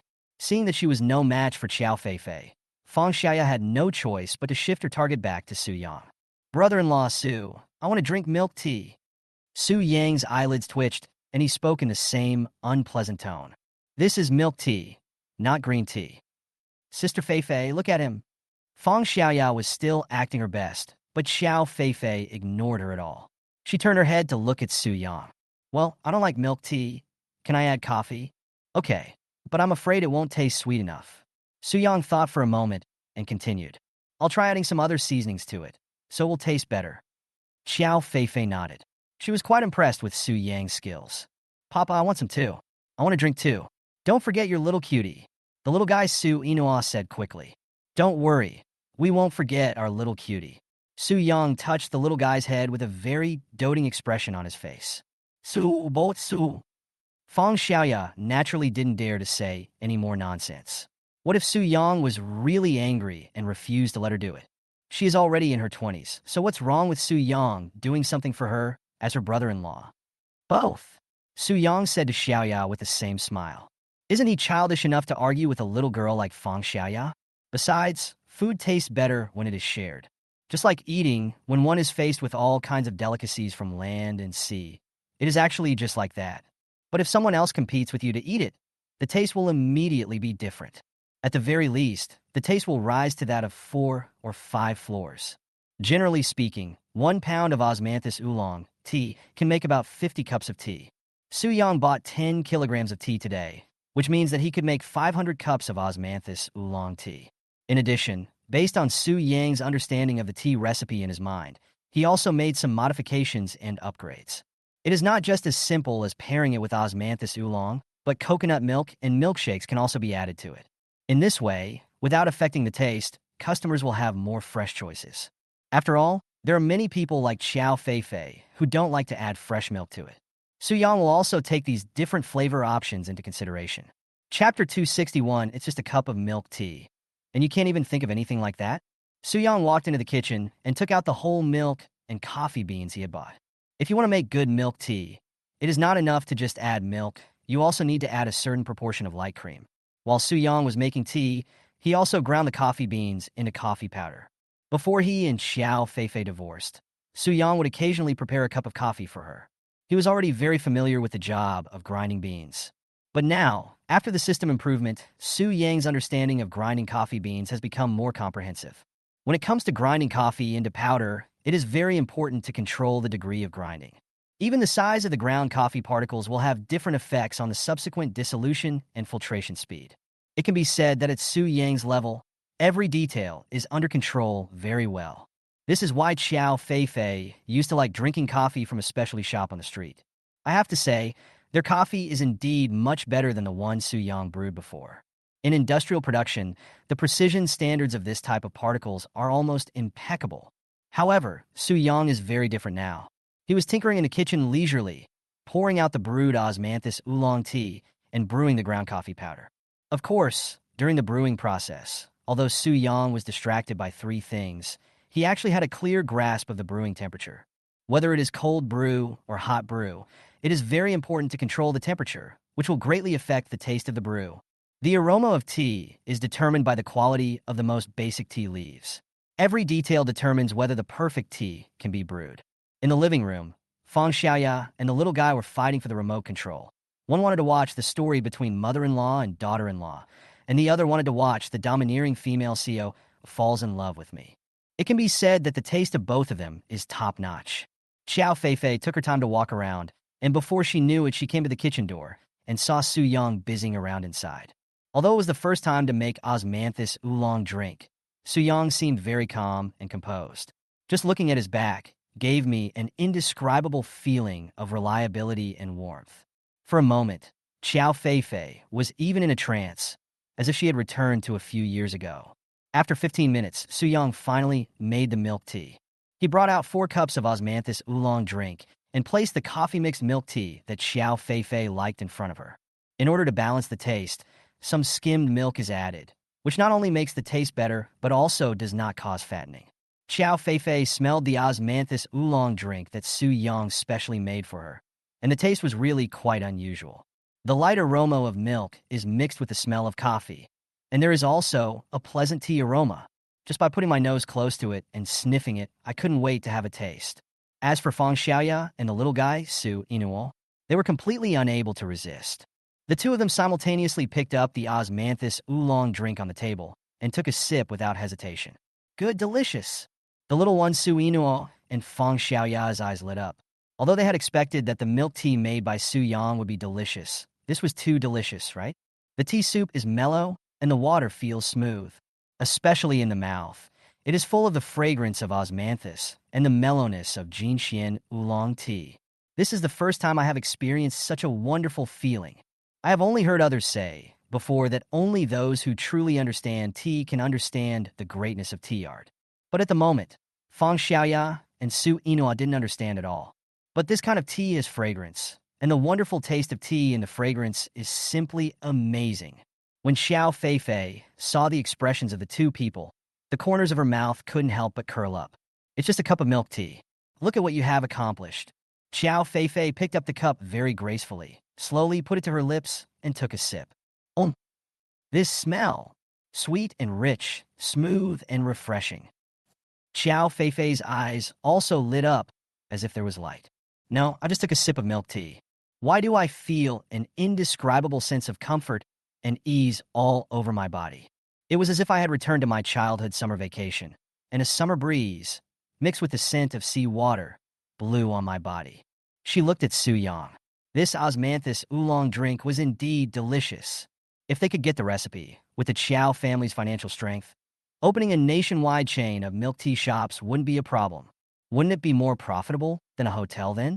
The milk tea made taste really special. Chow Feifei looked at Su Yang and spoke softly. Actually, it also has something to do with the quality of the tea itself. Su Yang had a faint smile on his face and answered Chow Feifei without any hesitation. The reason why all the milk teas in major milk tea shops across the country have almost the same taste is not because they can't make it, but because the quality of the tea leaves cannot be controlled.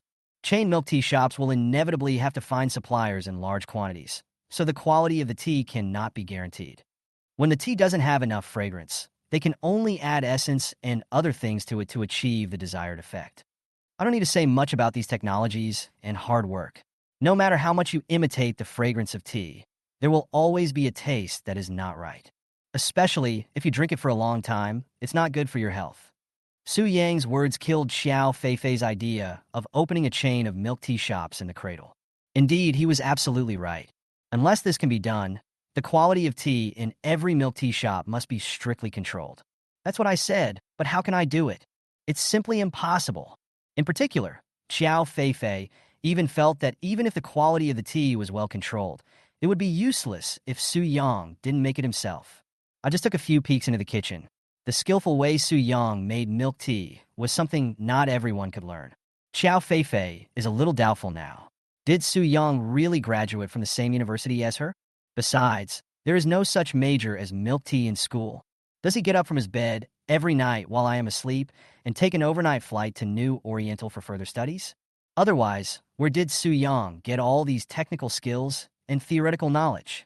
It's so professional and scary. Look, this is called professionalism. Fang Xiaoya didn't think as much as Xiao Feifei. She didn't listen to a word of Su Yang's long speech. In short, in her opinion, following Su Yang means she can drink milk. No, she can drink milk tea. This kind of milk tea is the kind that you can drink without making any noise. The last time she had such good milk, Fang Xiaoya remembered, was when Xiao Feifei forgot to lock the door in the bathroom. Look at the little guy Su Ina, holding a cup of osmanthus oolong drink in his hand, drinking it one sip after another. She used to be very lively, but now she seemed to have suddenly developed autism. Up to now, I haven't said a word, and I'm just busy doing milking. Chapter 262, half a cup? Who is half a cup enough for? Hello, is this Xiao Su? I'm Aunt Lu, who lives next door to you. Yes, I have something to ask of you. Okay, got it.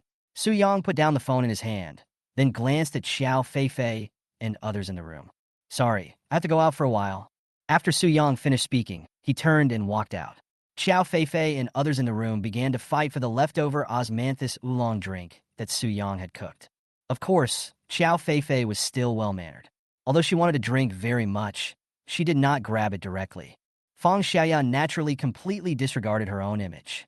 She looks quite pure and pretty, but when faced with the big pot of osmanthus oolong tea placed by Su Yang, she took action decisively, even ready to take it home to drink slowly. The little guy Su Inuan naturally didn't want to do that, so the two of them each held the milk tea pot and started fighting for it. Xiao Feifei also felt a headache watching from the side. Nunyuo, you can't drink anymore, otherwise you won't be able to sleep at night. Xiao Feifei reminded with a frown. And Fang Xiaoya, how old are you? Do you have any shame to snatch things from a child? Faced with Xiao Feifei attacking the little guy and Fang Xiaoya at the same time, both of them stopped at the same time and looked at Xiao Feifei together. Sister Feifei, Mom. Which side are you on? Xiao Feifei was speechless for a moment, blinked, and spoke coldly. I'm not on either side. Both of you stop it. This is really embarrassing. After saying that, Xiao Feifei walked over and took the milk tea pot containing osmanthus oolong drink in her hands. The little fellows Su Inuo and Fang Xiaoya were both angry, but dared not say anything. There's no way. After Su Yang left, Xiao Feifei is the boss in this family. In terms of both age and physique, Xiao Feifei is the biggest one. Mom, I'll just have one more sip, okay? The little guy used his classic pitiful begging tactics again, trying to get another sip of milk tea from his biological mother, Xiao Feifei. No, Xiao Feifei was firm. Even if you make milk tea yourself, you can't drink too much at once. Especially since you were still a child, Your body can't handle it at such a young age. What if you have a stomachache at night? After hearing what Xiao Feifei said, the little guy blinked, thought about it seriously, and said with his eyes brightened, "If I have a stomachache, can't Mama rub it for me? Doesn't Mama like Nuonuo the most?" Even though the little guy was still struggling to act cute, Xiao Feifei had a cold face and looked as if she was not willing to negotiate. Seeing this, the little guy Su Inua had no choice but to give up. She looked at Feng Xiaoya, who had been watching the show nearby, and blinked her big eyes as if she was saying something. "I've tried it. It doesn't work. Now it's up to you." Feng Xiaoya smiled, feeling very proud. Children are children after all, and can be easily dismissed with just a word or two. "I'm different. I'm an adult." "Sister Feifei?" "No." Feng Xiaoya had just opened her mouth when Xiao Feifei interrupted her before casting a spell. Feng Xiaoya showed an incredible expression. "I'm not a child anymore. Why can't I drink?" Feng Xiaoya couldn't accept it at all. "Look at your belly," Xiao Feifei said lightly, her eyes fixed on Feng Xiaoya's belly. I saw that her originally flat belly was bulging at this moment. Her originally slim figure now looked like she was 5 months pregnant. It was so interesting. "Hey, is Sister Xiaoya pregnant?" The little guy blinked and poked with his fingers. "I didn't." Feng Xiaoya blushed, and then she remembered. "We did eat a bit too much at Su Yang's house today. Almost half of the food on the table was eaten by her." The little guy Su Inu eats in the same way as her, just as ugly. But she is just a child after all. How can her stomach be as big as hers? Plus, after drinking 2 full cups of milk tea in one breath, it's normal for his stomach to be a little bloated. "Tisk, if you don't want to drink it, then don't.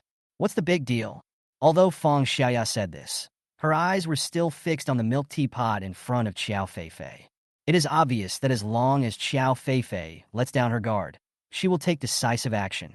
Fortunately, Xiao Feifei knew Feng Xiaoya's character too well, and there was also a little guy beside her ready to take action at any time. Neither of these two people is a troublemaker, so Xiao Feifei did not dare to be careless at all. However, smelling the faint fragrance wafting from the milk tea pot in front of her, Xiao Feifei couldn't help swallowing. "Oh, Sister Feifei, you want to drink too, right?" Although it was just a small detail, Feng Xiaoya quickly caught it. Xiao Feifei was speechless. Feng Xiaoya was always clumsy when doing things normally, but she paid special attention to details and things like this. "Yes, I do want to drink." Mainly because she could have restrained herself. But in order to stop Feng Xiaoya and the little guy from continuing to drink, she placed a whole pot of osmanthus oolong drink in front of herself. The damn fragrance was simply irresistible. "How about we each have another half cup?" Feng Xiaoya saw the flaw and spoke tentatively. Of course, half a cup is just a cover, just like a boy taking a girl out to the movies. They always find an excuse saying that all tickets for 7 or 8 o'clock are sold out and only tickets after 10 o'clock are left. This way, there's a reason to say that the dormitory is closed after watching it and no one can go back. The next natural thing was to find a hotel with only standard rooms left. Then there is the righteous oath. "We sleep separately. Are you still worried about my character? Can I hold you while you sleep?" "Don't worry. I'm a very honest person, and I won't do anything rash. I'll just touch you for a second. I'll stop if you tell me to dot.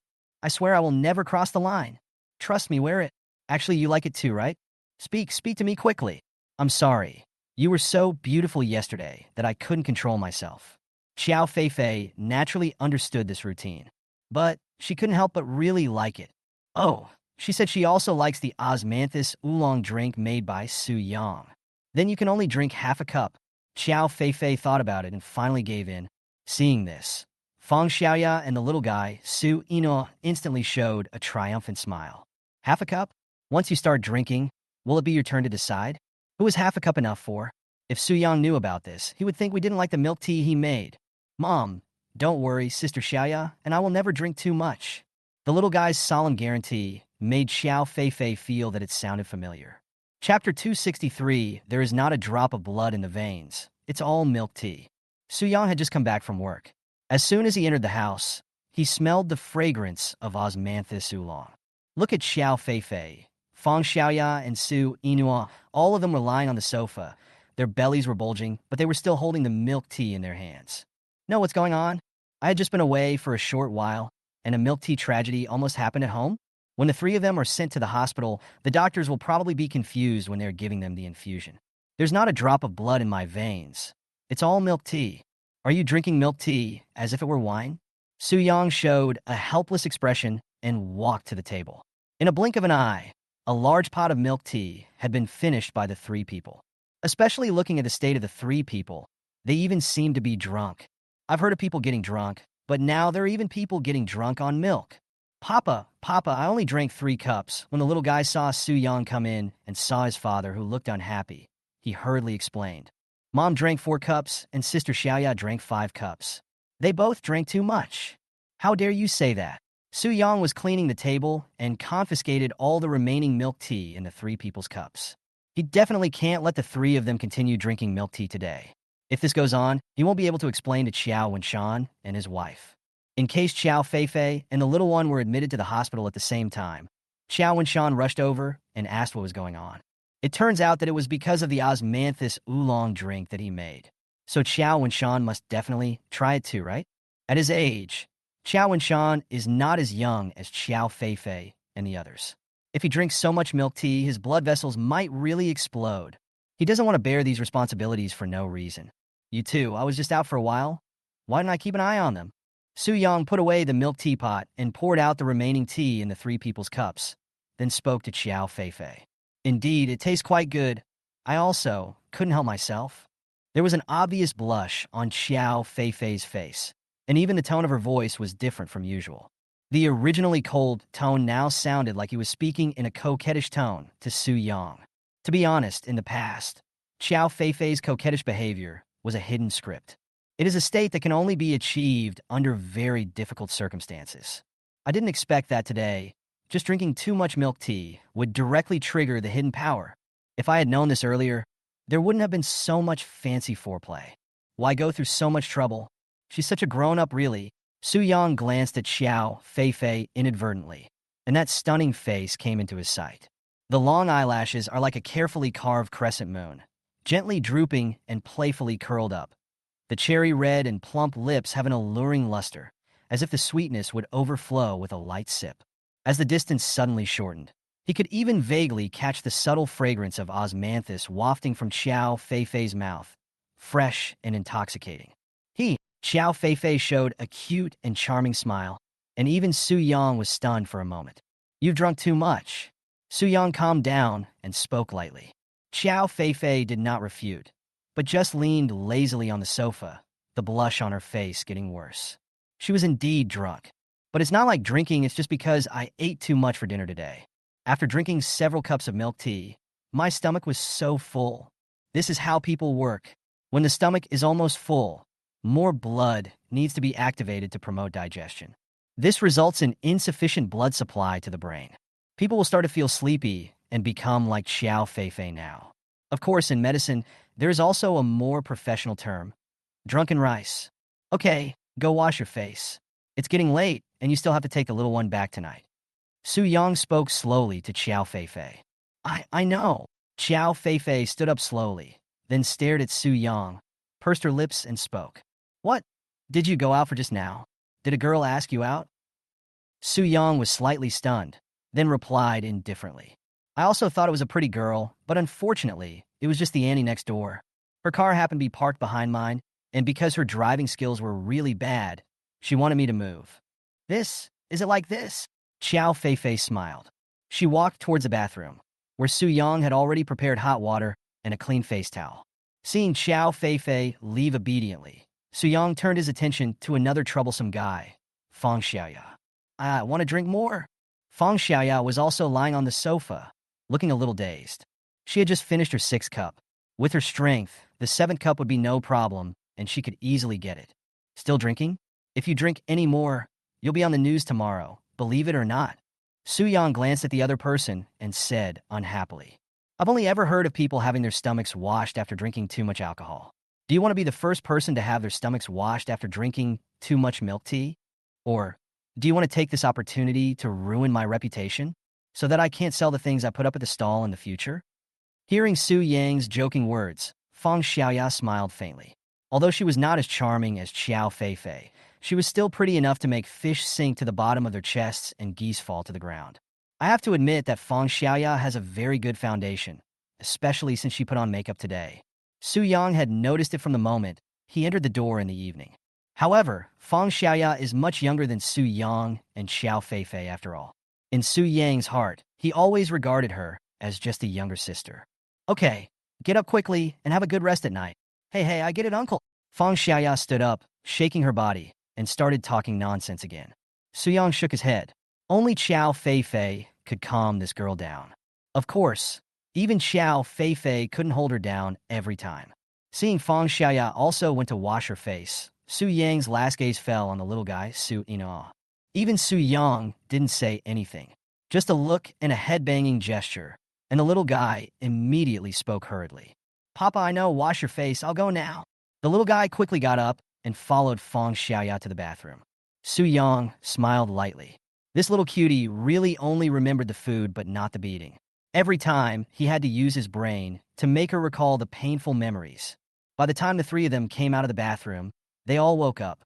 Then, shall we go? Xiao Feifei looked at Su Yang. Well, be careful not to drive too fast, Su Yang said seriously. Xiao Feifei's face turned red again. Fang Xiaoya, who was standing by, had a puzzled look on her face. It wasn't some kind of milk driver. It sounded very unserious. Are you two driving some Japanese car behind my back? Such explosive news? I haven't even gotten in the car yet. Chapter 264 anyway. Just look for where there are the most people. Papa, I'm going to sleep at Mama's place tonight, so don't miss me too much. When the little guy Su Inua followed Xiao Feifei out, he was blinking at Su Yang. Looking at the reluctant look on her face, it is clear that I am the one who shouldn't miss her too much. I'll try my best. Su Yang cooperated with the little guy. When you see your grandparents, you have to behave yourself, okay? They are old and can't stand your bullshitting. Don't take them on those dangerous rides. Don't worry, Papa, I won't. The little guy patted his chest and promised solemnly. By the way, ice cream, you can only eat one a day, okay? If I find out that you eat too much, your head will explode when you come back. Su Yang thought for a moment, then said seriously, woo woo woo. The little guy's originally happy face suddenly turned very depressed. The biggest advantage of leaving Su Yang and going to my grandparents' house is that I can eat whatever I want and no one will care about me. With your cuteness, isn't it easy for you to control your grandparents? We'd already planned to have a big ice cream feast tomorrow. As a result, before it even started, this beautiful wish was shattered by Dad, Su Yang. Did you hear that? Su Yang repiate. The chicken is here. The little guy felt aggrieved. Okay, then we're ready to go. Seeing that the two had almost finished their conversation, Xiao Feifei started the car. Maserati's engine sounds quite smooth. Fang Xiaoya didn't drive when she came, but she just slid into the passenger seat. The little girl sat obediently in the back seat. She waved her little hands at Su Yang through the window. Papa, miss your little cutie. By the way, I'm not here tonight to set up the stall, so you have to take care of yourself. The little guy reminded out loud with great concern. Got it. Su Yang also smiled. Then he glanced at Xiao Feifei, who nodded at Su Yang, and then he gently stepped on the accelerator. As the car started, Su Yang watched the few people leave the old city. University Town, Food Alley. Mr. Lu Jiang had already arrived early to check out the location. According to the news in the group, he knew that Boss Su Yang was most likely setting up a stall here tonight. To be honest, as a big boss in the past, he would never come to such a place. Looking at the hustle and bustle of traffic, people coming and going, and the brightly lit night market in front of me, it really is a completely different feeling. While Lu Jiang was waiting, a man in a well-dressed suit and looking very elegant walked over. Lu Jiang took a look and smiled maliciously. Isn't this Mr. Lin? Didn't you say you couldn't come? I just said I don't want to come with you. Lin Zhongtian's face was calm, not giving Lu Jiang any verbal advantage. The reason why he arrived later than Lu Jiang today was naturally because he went to look up information about this Boss Su. Wow, it would have been fine if I hadn't checked, but once I did, I found it was really amazing. Su Yang, Boss Su, the snack stand that suddenly became popular more than a month ago. It can be said that there is hardly a single internet celebrity in the entire Magic City who has not checked in at Su Yang's stall. This food street in the university town is said to be where he first set up a stall. This reminded Lin Zhongtian of a time when his daughter Lin Xian came home and said excitedly that she had met a man who sold delicious food on the street. At that time, Lin Zhongtian naturally didn't take it seriously, and even thought that his daughter Lin Xian had become stupid from studying too much. What delicious food is there at the street stall? And it sounds like the man who runs the stall is already in his 20s. My own Yin Yin should at least find a man of equal status in the future. She can't just marry someone who sells things on the street, right? If other people knew about this, wouldn't they be laughed to death? But because he loved his daughter, Lin Zhongtian did not suppress her directly, but found a reason to keep her at home. I used other elders to do a lot of psychological work for Lin Xian. Now that I think about it, the owner of the street stall that my daughter Lin Xian mentioned who sells delicious food, could it be this boss Su? This is too much of a coincidence. Lin Zhongtian was thinking about this matter on the way here. After all, Lin's Catering is now the only dominant restaurant in Shanghai. The Qiao family and the He family, both combined, are no match for him. It can be said that even if Boss Gao now supports the Qiao family, it can only temporarily delay the demise of the Qiao family. In his plan, the Qiao family will sooner or later be swallowed up by their Lin family. However, after eating the crystal cake from Xiao Feifei today, Lin Zhongtian began to feel uneasy. He had never figured out the exact reason before. However, after returning to the company in the afternoon and seeing the information about Boss Su, he finally understood the real reason for his uneasiness. Boss Su, Su Yang, is actually Qiao Feifei's ex-husband. No wonder Qiao Feifei was reluctant to mention who made this crystal cake before. Even Lin Zhongtian was a little surprised. He didn't expect that Qiao Feifei's ex-husband was actually a street vendor. If it were in the past, Lin Zhongtian would definitely laugh at him harshly, but now he couldn't laugh at all. If Su Yang joins forces with Qiao Feifei, he will definitely become an obstacle to the future planning of Lin's Catering.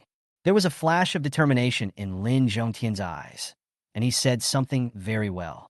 I would rather let the world betray me than let the world betray me. Even Su Yang will be no exception. Lu Jiying and Lin Zhongtian were not very familiar with this place, and they didn't know where Su Yang often set up his stall. By the way, Mr. Lin, isn't your daughter studying here? Why don't you ask her? Lin Zhongtian also reacted. He had been so focused on Su Yang's affairs that he had forgotten about this. I sent a WeChat message directly to my daughter Lin Xian and soon received a reply from her. Boss Su? Dad, why are you suddenly asking this? Lin Xian was a little surprised. She was just surprised this afternoon that one of the two new people Su Yang added to the WeChat group was her father Lin Zhongtian. Lin Xian thought about it and sent another message. Well, Boss Su, how should I tell you where to set up your stall? Anyway, just look for the spot with the most people. Where there are the most people, that's where it is. Lin Zhongtian stood where he was and looked around. In front of a corner at the entrance of the alley, a large crowd of people had slowly gathered. Wow. At a glance, there are at least 40 or 50 people, right? The key point is that these people, in a ridiculous way, started queuing up in front of the empty space. Obviously, this group of people is not the first time to do this, and they seem quite skilled. Could it be that that place is where Boss Su often sets up his stall? Lin Zhongtian and Lu Jiyang looked at each other, and both reacted at the same time and walked towards that location. It only took about 10 seconds for the two of them to arrive, but there were actually 10 more people in the queue. Oh my god, it's just a stall? How could it be so popular? Lu Jiyang found it unbelievable. This was much better than his own hotel business. Lin Zhongtian was also greatly shocked. It seems that I have underestimated Boss Su Yang. He can attract such a large number of loyal fans with his delicious food. I have to say, this Boss Su is really something. Chapter 265, the food he cooked is obviously delicious. Why do you say it tastes bad? Here he comes, it's Boss Su. He's here. As the people around them cheered, Lu Jiyang and Lin Zhongtian couldn't help but look over there. At the corner of the traffic light, a sexy green Mi SU-7 drove over. Boss Su is indeed setting up a stall here today. I heard there's a new milk tea tonight, osmanthus oolong drink. It sounds delicious just by the name. Look at your achievements. Can you have a longer-term vision? Don't forget, there are also royal concubine chicken wings, twice-cooked pork, dry fried beef noodles, crystal shrimp dumplings, and crystal cake. Fuck, you're an expert. You must be a regular customer of Boss Su, right? You know him like the name of a dish. Of course. Lu Jiyang and Lin Zhongtian listened to the excited people around them discussing something. It seems that we have to pay more attention to Su Yang. I saw the brand new Mi SU-7 parked on the side of the road, and a man who looked very clean and handsome got out. Is he the Boss Su? He is much younger and more handsome than I thought. Lin Zhongtian took a look and had a good impression of Su Yang. Not bad, not bad. This Boss Su looks exactly like me when I was young. Lu Jiyang spoke excitedly. But as Lu Jiyang spoke, Even Su Yang's favorability towards Lin Zhongtian automatically decreased a lot. Some people just can't be taken advantage of. The more they take advantage of you, the lower their value becomes. Especially for someone like Lu Jiang, who loves to rub shoulders with others. It is really bad luck to be rubbed by him. Su Yang got out of the car and then calmly opened the trunk. The customer at the front of the line could no longer wait, and just like before, he rushed over to help Su Yang put the table in place. Even the delicacies prepared in the trunk were placed in boxes on the table in an orderly manner. To be honest, if such a well-mannered customer were seen by the villagers of Jinfeng Village, they would probably question him severely. Impossible. This kind of thing is absolutely impossible. Shouldn't we just go up and grab it? He didn't say we can't grab it. Su Yang hardly has to worry about anything when he sets up his stall, as the customers will help him with everything. At this moment, he added a line of text on the whiteboard standing on the table. Osmanthus oolong drink, 28 yuan per cup. Quantity is limited. Each person is limited to 1 cup. Boss Su, you really have new products? As Su Yang wrote, the customers in the queue showed joyful expressions one by one. Originally, what Su Yang cooked was already very delicious. Whether it is dry fried beef noodles, crystal cake, chicken tofu pudding, etc., they are already considered the ceiling of the street stall world. Boss Su can make a living by selling these few foods for the rest of his life. However, he comes out with new products every few days. He is so diligent. The most important thing is that these new products have never disappointed everyone. At this time, everyone can only enjoy Boss Su's new delicacies while advising him to take care of his health. Boss Su is a really good guy. He really develops new delicacies. God knows how many different delicious foods Boss Su will make. Naturally, everyone is looking forward to these. Soon, everything was ready, and Su Yang's stall officially opened for sale. The entire food alley became empty in an instant, and all the customers who were originally in the alley ran out. Boss Su is here to set up shop? Why don't you hurry up and line up? As for the food in the alley, it can only be used as a meal replacement when Boss Su is not around. Now that Boss Su has arrived with his new Osmanthus oolong drink, who will want to eat that stuff? In a blink of an eye, the number of people queuing in front of Su Yang's stall has exceeded nearly 200. It is in stark contrast to the empty food alley. However, the stall owners in the alleys have gotten used to it and just treat this time of day as the halftime break. Anyway, once Boss Su's food is sold out, Food Alley will be bustling again. Moreover, although Su Yang snatched away a lot of customers, his reputation also attracted more new customers. Although these guests did not queue up to taste Su Yang's delicious food, they naturally would not return empty-handed. Then wouldn't the other stall owners in Food Alley have a chance to come? Everyone has already had psychological expectations for this. The only ones who were still surprised and shocked were Lu Jiang and Lin Zhongtian. They thought they were at the back of the line. But I'm only now thankful for the hairstyle I got.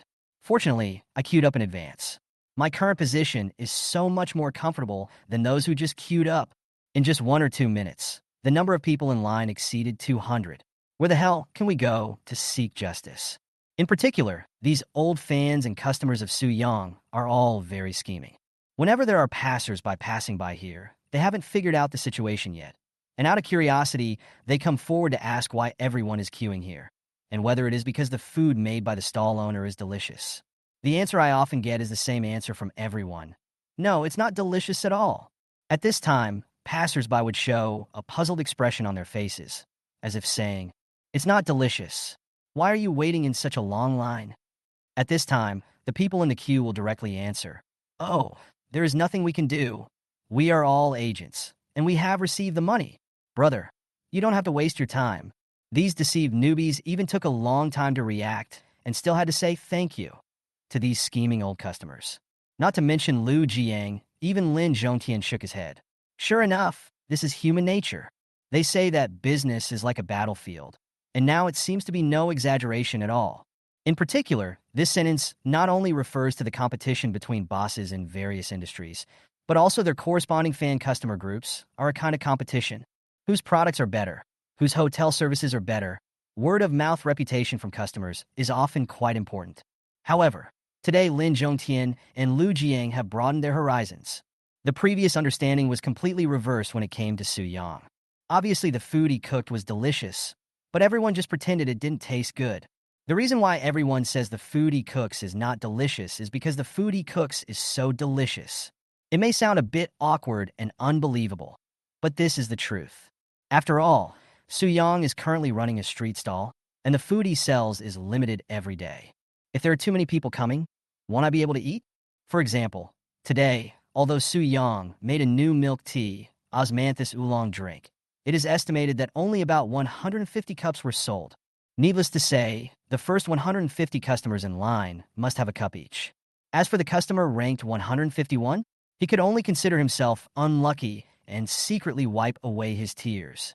Who told you not to come and queue up earlier? Why did you have to wait until Boss Su notified you in the group chat? That would be too late. Often when a large number of Su Yang's new fans understand this truth, it is only after they experience the despair of being in the situation themselves that they understand it.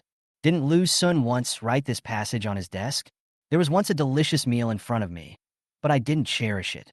It is too late to regret until you lose something. This is the most painful thing in the world. If God could give me a chance to start over, I would say this to the customers waiting in line with me.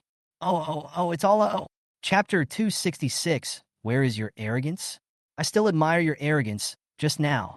Haha, I bought it. Boss Su's new osmanthus oolong drink. To be honest, the milk tea out there is really undrinkable. What technology, cruel words, and rotten fruit processing, but I still have great faith in Boss Su. The customer who had just bought Su Yang's new osmanthus oolong tea had an indescribable smug expression on his face. In particular, he deliberately turned around and showed off in front of the customers who were queuing next to him. It feels so good to have these feelings of superiority, to be able to enjoy them while others can only watch. Fuck, look at how that villain is so successful. That's right. What's there to be proud of? There are at least 50 more cups of this osmanthus oolong drink. Who can't drink it? Just wait. Once he finishes drinking, I'll have to show off in front of this guy. Me too. Although I probably won't be able to buy it today, I will definitely take revenge tomorrow. The customers in the queue were all staring at the customer who had made the purchase with a look of envy and anger. Every time the person in front leaves, the people behind start frantically calculating whether they have a chance of buying Boss Su's new milk tea. In particular, the customer who was ranked 151st at the beginning was the most nervous. After all, for him, it was just a step away, the difference between heaven and hell. It's impossible that every one of the 150 people in front of me really holds a cup, right? Those uncles and aunts in their 60s and 70s can't all drink milk tea late at night, right? The customers behind are praying in their infinite hearts one by one. Su Yang packed up the food ordered by the customers and gave them a cup of limited edition osmanthus oolong drink. But perhaps because he didn't hold it firmly or was too excited, the customer dropped the new osmanthus oolong drink he had been looking forward to.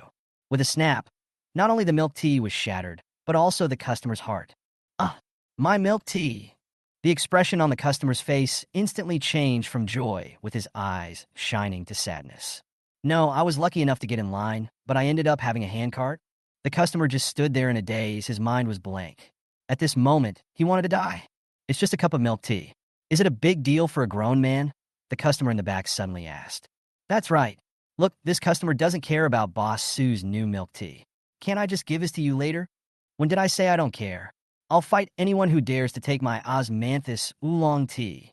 The customer who just said, it's just a cup of milk tea, why would a grown man care about that? Suddenly changed his tone when he heard that others were eyeing his new milk tea. I'm just fucking saying that. If I drop Boss Su's new milk tea on the ground, wouldn't I roll on the ground and cry? As for men, isn't there a song about that? It's not a sin for men to cry. What? Men can't cry or feel sad. I'm sorry, I didn't pass it to you right just now. Let me get you another cup. Seeing the guest in front of him looking so miserable, Su Yang felt a little bit sorry for him. Isn't it just a cup of milk tea? Why not give him another cup? If this man really cried in front of his stall because of a cup of milk tea, it would be really difficult to deal with. He was okay at coaxing women, but coaxing men? He really had no experience in this area. Really? Upon hearing that Boss Su was going to give him a drink, the customer's frown suddenly disappeared and his face was full of excitement. Thank you so much, Boss Su. From now on, you will be my second parent. Dad! The customer was so excited that he even started to speak incoherently. It's a pity that the little girl Su Inua is not here tonight. Otherwise, she would be very confused. How come I suddenly have a half-brother? And he's so old. Look at Boss Su. Can other stall owners in the alley learn from him? TSK. I've always said that I will follow Boss Sue until death. Boss Sue, I only drank half of the osmanthus oolong drink just now and accidentally dropped it on the ground. Look, the customers who had lined up and got the delicacies made by Su Yang and the new osmanthus oolong drink all praised Su Yang's behavior. For them, it is normal to drop the delicious food on the ground due to slipping of hands or excitement. Under normal circumstances, of course, you can only blame yourself for your bad luck. But the problem is, this is a delicacy made by Boss Su himself. Especially, its limited edition. If it falls to the ground and breaks, it means that you won't be able to eat the delicious food made by Boss Su today. This is so cruel. Life is only 100 years long. Who can endure such a cruel thing? They naturally support Boss Su's approach. After all, they could be the next customer who slips or gets excited. As for the customers who are still queuing, they just let out a wail. Especially the customer who was stuck at number 151. Originally, among the customers in front, there happened to be an elderly man with high blood sugar, who gave up the new milk tea made by Su Yang with great reluctance. In this way, I can become the last lucky person to drink osmanthus oolong drink. But now, because Su Yang brought him another cup, his beautiful fantasy was instantly shattered. The whole person felt like falling into an ice cellar and was shivering all over. Despair. I'm only in my 30s, but I have to experience this kind of despair. Boss Su, you are so cruel. Waste, that waste. Why didn't you hold the milk tea firmly? I'm so angry. Hearing the customer in front of him beating his chest and getting angry, the customer rank 152 just laughed out loud. Anyway, I just calculated for a long time, but it would never be my turn to have the chance to buy Boss Su's new milk tea. It's so cool to see the man who was proudly showing off that he would be the last one to drink osmanthus oolong drink just a second ago become the same as me. Weren't you so arrogant just now? Where's your arrogance? I still admire your arrogant look just now. Haha, I'm dying of laughter. This is what they call extreme happiness leading to sorrow, right? Oh, someone can't drink Boss Su's new milk tea, but I won't tell you who it is. Look, this is what you call, you deserve it. Chapter 267, Don't You Have a Feeling of Heroes Respecting Other Heroes? As the queue continued to move forward, it was finally Lu Jiang and Lin Zhongtian's turn. At this moment, the two men no longer had their previous calmness and composure, especially Lu Jiang, who was so excited that his hands were shaking. Finally, it's my turn in line. This is so torturous and difficult. This, and this. In short, I want all the delicious food. Lu Jiang directly ordered all the delicacies on Su Yang's stall. Only children make choices. Of course, adults want them all. Okay, just pay 165 yuan in total. Please scan the code here. Su Yang was very calm. To be honest, there are quite a few customers like this who order everything in Shiyang. If not 70 or 80, there are at least 20 or 30. Su Yang had already been quite calm about these things. Me too. I'll take one of all. Lin Zhongtian was better than Lu Jiang. He suppressed his excitement and was much more steady. Okay, no problem. Just wait a moment. Su Yang first packed the crystal cakes, crystal shrimp dumplings, and other foods that had been prepared in advance for the two of them. Then I started to stir-fry the rice noodles and twice-cooked pork. Lu Jiang and Lin Zhongtian were also very obedient. They took the food in their hands and prepared to find a seat to sit down. However, Su Yang did not bring any tables to his stall today. After looking for a long time, the two of them could only find a table on the stone ball roadblock on the roadside. Not caring about his suit worth tens of thousands, Lu Jiang sat down, opened the packaged food in his hand, and couldn't wait to taste it. Crystal cake. It still tastes the same. Is this called royal concubine chicken wings? It's so delicious. Oh, crystal shrimp dumplings. It's been a long time since I've tasted such authentic delicacies. It's so tender, fragrant, and bouncy. It's so delicious. Lu Jiang had absolutely no idea how to manage his facial expressions, and his performance was even more exaggerated than that of ordinary passersby. He doesn't have the aura of a boss at all, and even seems like a special agent hired by Su Yang. Isn't this acting too exaggerated? I strongly recommend you to study A Fairy's Cultivation. Oh no, it should be the book, An Actor's Self-Cultivation. Unlike Lu Jiang, although Lin Zhongtian also sat on the stone ball barrier on the side of the road, he ate very politely, chewing slowly and savoring the mystery of Su Yang's cooking. After tasting each dish, he would pause for 10 seconds or so to savor it. Lu Jiang had finished eating the food in his hand and was a little envious of what Lin Zhongtian had. but he didn't dare to rob it. No matter what, Lin's catering was much better than him. Mr. Lin, why didn't you eat much? Don't you like it? How about? Lu Jiang stared at the delicious food in Lin Zhongtian's hand, swallowed his saliva, and spoke tentatively. Heh. Lin Zhongtian smiled coldly and stuffed the crystal shrimp dumplings in his hand into his mouth and ate them. An expression of pleasure and enjoyment appeared on his face.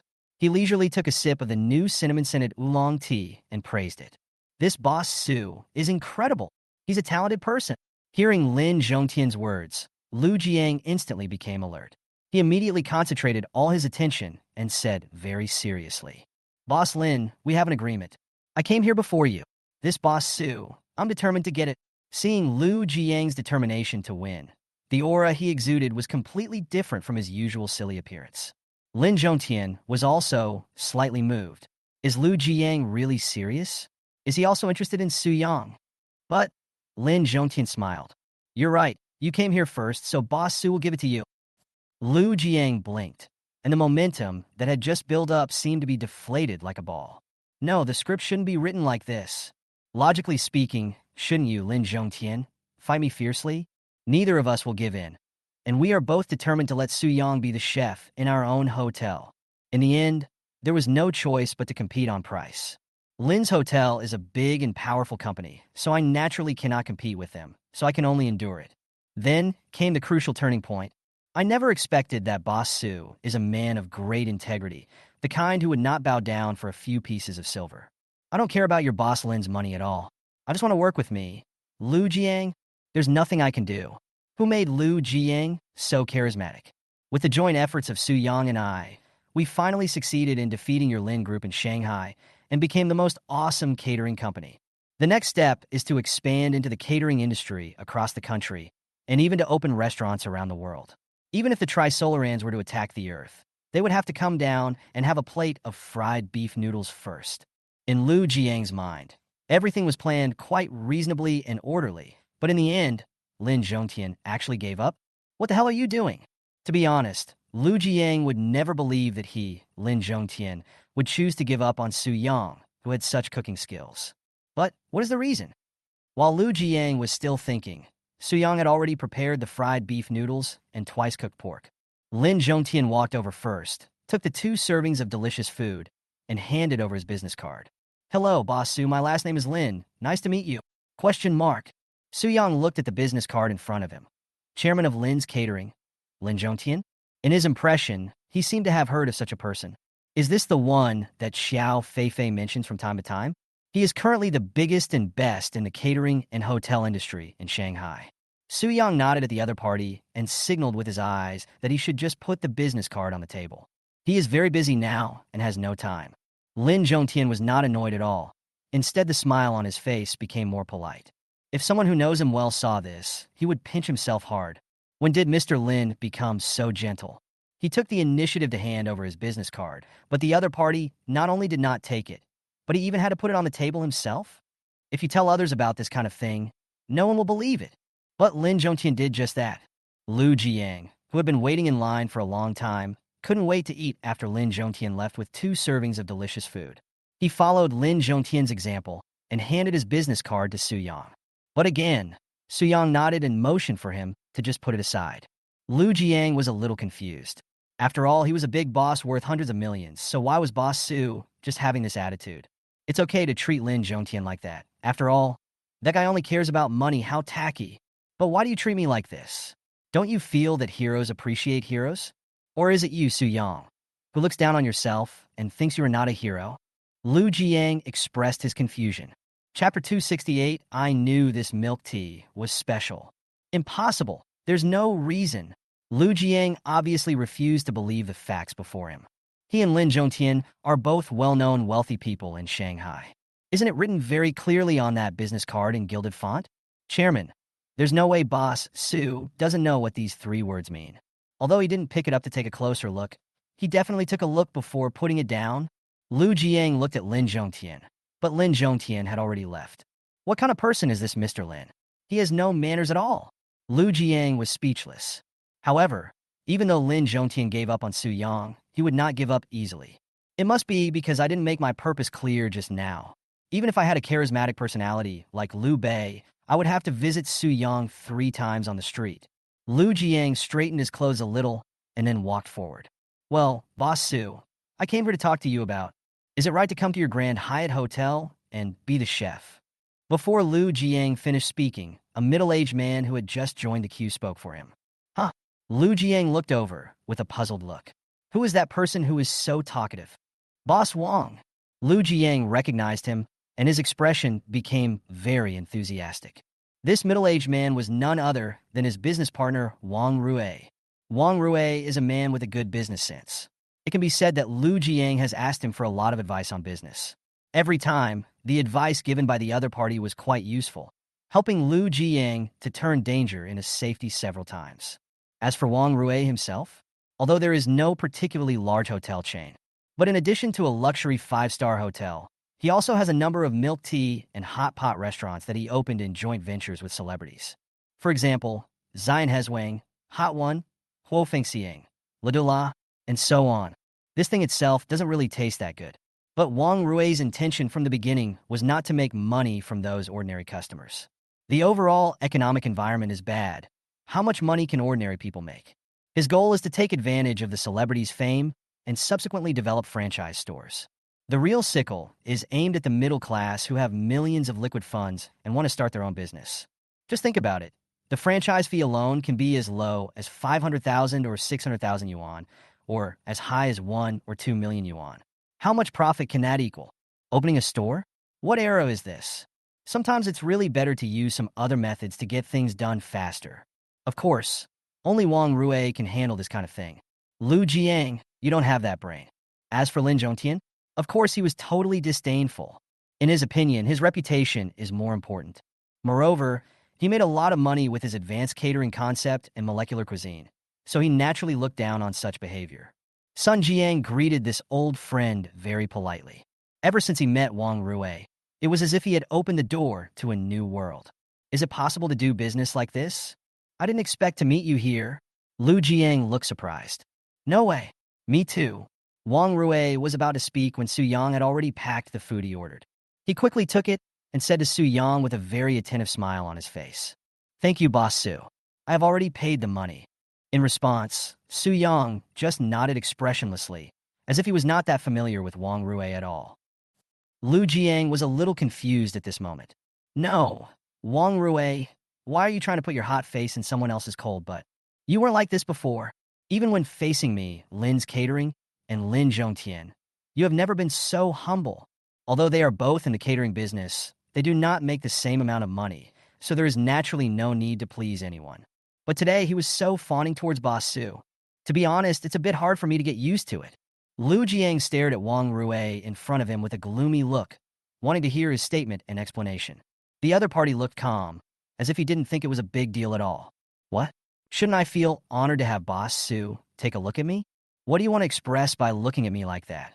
Wang Rui took a bite of fried beef noodles, and his expression seemed quite happy. I want to know, are you familiar with this Boss Su? You too, obviously. Liu Jiang really wanted to know the answer.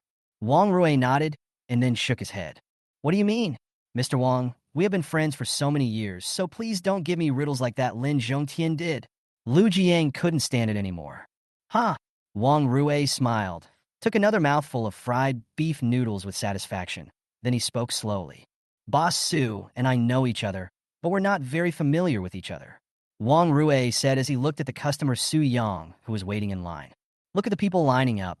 Among them are ordinary customers, as well as many big bosses from Magic City companies. Even Mr. Gao from Qianxin Group is Mr. Su's customer. Qianxin Group? Liu Jiang seemed a little surprised. Of course he knew about this powerful group. It can be said that Boss Gao was quite a legendary person, relying on his own strength and the support of senior officials. He can be said to be omnipotent in the Magic City. As long as he wants to, there is almost nothing he can't do. Among the countless powerful companies in Shanghai, Qianxin Group can be considered one of the best. Such a big boss is actually a customer of Boss Su. Liu Jiang seemed to have figured out why Lin Zhongtian didn't say anything but just handed over a business card and left. Boss Gao has even eaten at Su Yang street stall. For a man like him, How could he not want to invite Su Yang to be his personal chef? Boss Su is still setting up a stall on the street, which means that even Boss Gao has failed. This is fucking. Lu Jiang just found it a little unbelievable. In the Magic City, is there anyone who dares not to give face to Boss Gao? It's not just Boss Gao. Do you think other bosses haven't been here before? Even me? Wang Rui laughed at himself when he said this, then took another big bite of the fried beef noodles, and his complexion improved a little. I have invited Boss Su more than a dozen times, but he has no interest at all. Boss Lu, I know exactly what you're thinking. 3 visits to the thatched cottage? That's not how it would work for Zhuge Liang, not for Boss Su. Lu Jiang was silent. Seeing this, Wang Rui said nothing more. Some things still require some time for the other party to digest and absorb. He picked up Boss Su's new osmanthus oolong drink in his hand, then took a sip. After tasting it in his mouth for a while, he couldn't help but blurt out, "Fuck, I knew it. What's wrong?" Lu Jiang, who was thinking, was startled. Boss Su's osmanthus oolong drink beats all the milk teas in my milk tea shops, Wang Rui said without hesitation. The taste and flavor of this are simply amazing in all aspects. As expected of Boss Su. Chapter 269, The Troublesome Boss Su. Hey Dad, isn't this the fried beef noodles made by Boss Su? Downstairs of the dormitory building of Jiangning University, Lin Xian was wearing a pink skirt with a pair of white sneakers. She had a perfect figure and looked youthful and beautiful. So you actually went to Boss Su's place to queue up and buy food just now? Lin Xian took the fried beef noodles from Lin Zhongtian. Just by smelling the faint fragrance coming from the box, she could confirm that only Boss Su Yang could cook this kind of beef noodles. I have to admit that I was a little misjudged in the past. Lin Zhongtian suddenly spoke after handing the food in his hand to his daughter, Lin Xian. I told you long ago that I would bring you to eat at the street stalls outside our school gate, but you refused last time. Lin Xian was very happy, not only because she could eat the fried beef noodles made by Su Yang tonight, but also because her father Lin Zhongtian finally listened to her for once. Speaking of which, when I suddenly saw you, Dad, in the WeChat group today, I was shocked. As the administrator of Su Yang's WeChat food group and Penguin food group, Lin Xian naturally discovered it when Su Yang invited Lin Zhongtian to join the group. I originally thought he was just a random passerby, but unexpectedly, it turned out to be my father Lin Zhongtian. Yin Yan, let me ask you, is this Su Yang really divorced from Qiao Feifei, the daughter of the Qiao family? Lin Zhongtian said seriously. Lin Xian bit her lip. She naturally knew a lot about Su Yang and Qiao Feifei. Although they have been in contact recently, it was all because of the little guy Su Yinhua.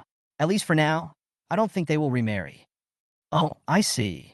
Lin Zhongtian nodded, and then a gentle smile slowly appeared on his face. Okay, Yin Yin, it's getting late, and I should go back. You still have to prepare for the exam recently, so remember to rest early, okay? Good. Although Lin Xian really wanted to know what her father Lin Zhongtian thought of Su Yang, she understood it very well after so many years of getting along with him. If Lin Zhongtian was willing to tell her, he would have taken the initiative to tell her. If he was unwilling to tell her, asking her would only make him unhappy. Lin Xian was too lazy to get involved in this kind of family catering dispute. She just wanted to go back to the dormitory and enjoy the delicious fried beef noodles made by Su Yang. After she finishes these busy exams, she will find an opportunity to take the initiative. Right now, no matter what, at least Dad Lin Zhongtian's impression of Su Yang is not bad at all. After watching Lin Xian return to the dormitory building, Lin Zhongtian turned around and prepared to leave. But behind him, a middle-aged Mediterranean man with a big belly seemed to have been waiting for a long time. Next to this middle-aged man is a woman wearing black OL stockings and with long legs. It seems that she is a teacher today. Mr. Lin, what brings you here? You didn't even tell me in advance. That's really rude of you. The middle-aged man greeted Lin Zhongtian enthusiastically and proactively. Nothing, I just stopped by to eat some food from your stall. Principal Chow is still in school at this hour. He must be very busy. Lin Zhongtian's face remained expressionless and his tone was quite cold. Even while he was speaking, he would occasionally glance at the female teacher next to Principal Chow. He was very observant.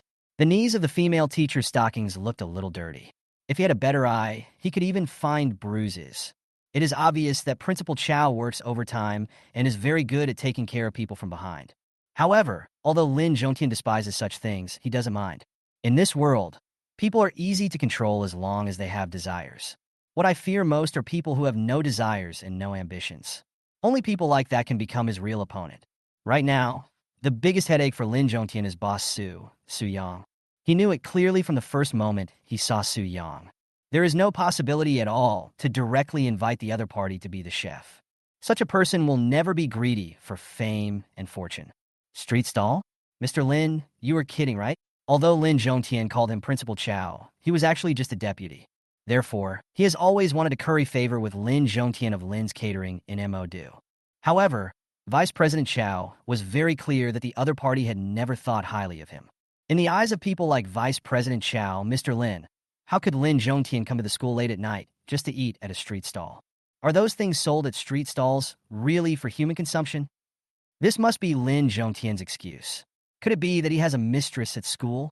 While Vice President Chow was still thinking seriously, Lin Zhongtian said hello and left. Looking at the other person's indifferent back, Vice Principal Chow dared not say anything and could only look at the woman beside him with anger in his eyes. The woman smiled charmingly, slowly lifted up her skirt, and took the initiative to stick close to him. 9:30 p.m. The lights are bright, and the stars are twinkling. All the delicacies that Su Yang prepared tonight have been sold out. He packed up the stall, and then turned around and got into his new car, the SUV. Although we didn't sell for long at night, the sales volume did not decrease at all. More than 350 pieces of crystal cakes alone were sold. As for the crystal shrimp dumplings and royal chicken wings, there were more than 250 servings of them. Although there is a new drink, osmanthus oolong tea, the sales of mung bean smoothie are still far ahead, reaching more than 400 cups. All 150 cups of the new milk tea were sold out. Oh, a customer accidentally dropped a cup, and Su Yang replaced it. To be precise, 149 cups were sold. Approximately 32,000 yuan, depending on the craftsmanship. To be honest, Su Yang is already quite satisfied with this craft. Now he finally understood why Ma Moyun said that classic sentence. I don't like money. I have no interest in money. Just like Su Yang now, whether he earns a little more or a little less every day, it actually doesn't have much impact on him. He enjoys the pleasure of sharing delicious food with everyone. The wind tonight was very light and soft. Su Yang was driving, opening the window, and feeling the beauty of the night in the Magic City. He enjoyed the peaceful feeling, especially since there were fewer cars on the road at this time. Turning on the music in the car, Li Jian's wind-blowing wheat waves started playing softly. Under the blue sky in the distance, golden waves of wheat. It was you and me there. Love places. When the breeze brings the smell of harvest. Blowing in my face. Chapter 270 Young people nowadays really know how to have fun. Just when Su Yang was enjoying a moment of peace, Qiao Feifei's message came. Su Yang, is the stall finished today? Well, I just finished my work. What's the matter? While the light was red, Su Yang turned on the voice-to-text message function on his mobile phone so that he could reply to Qiao Feifei's message while driving. Your little guy is going crazy. Although Qiao Feifei sent a text message, one can still tell from the words that her mental state is not very good at the moment. Little guy Suinua, what happened to her? Su Yang seemed to have expected it. Isn't she staying at her grandparents' house today?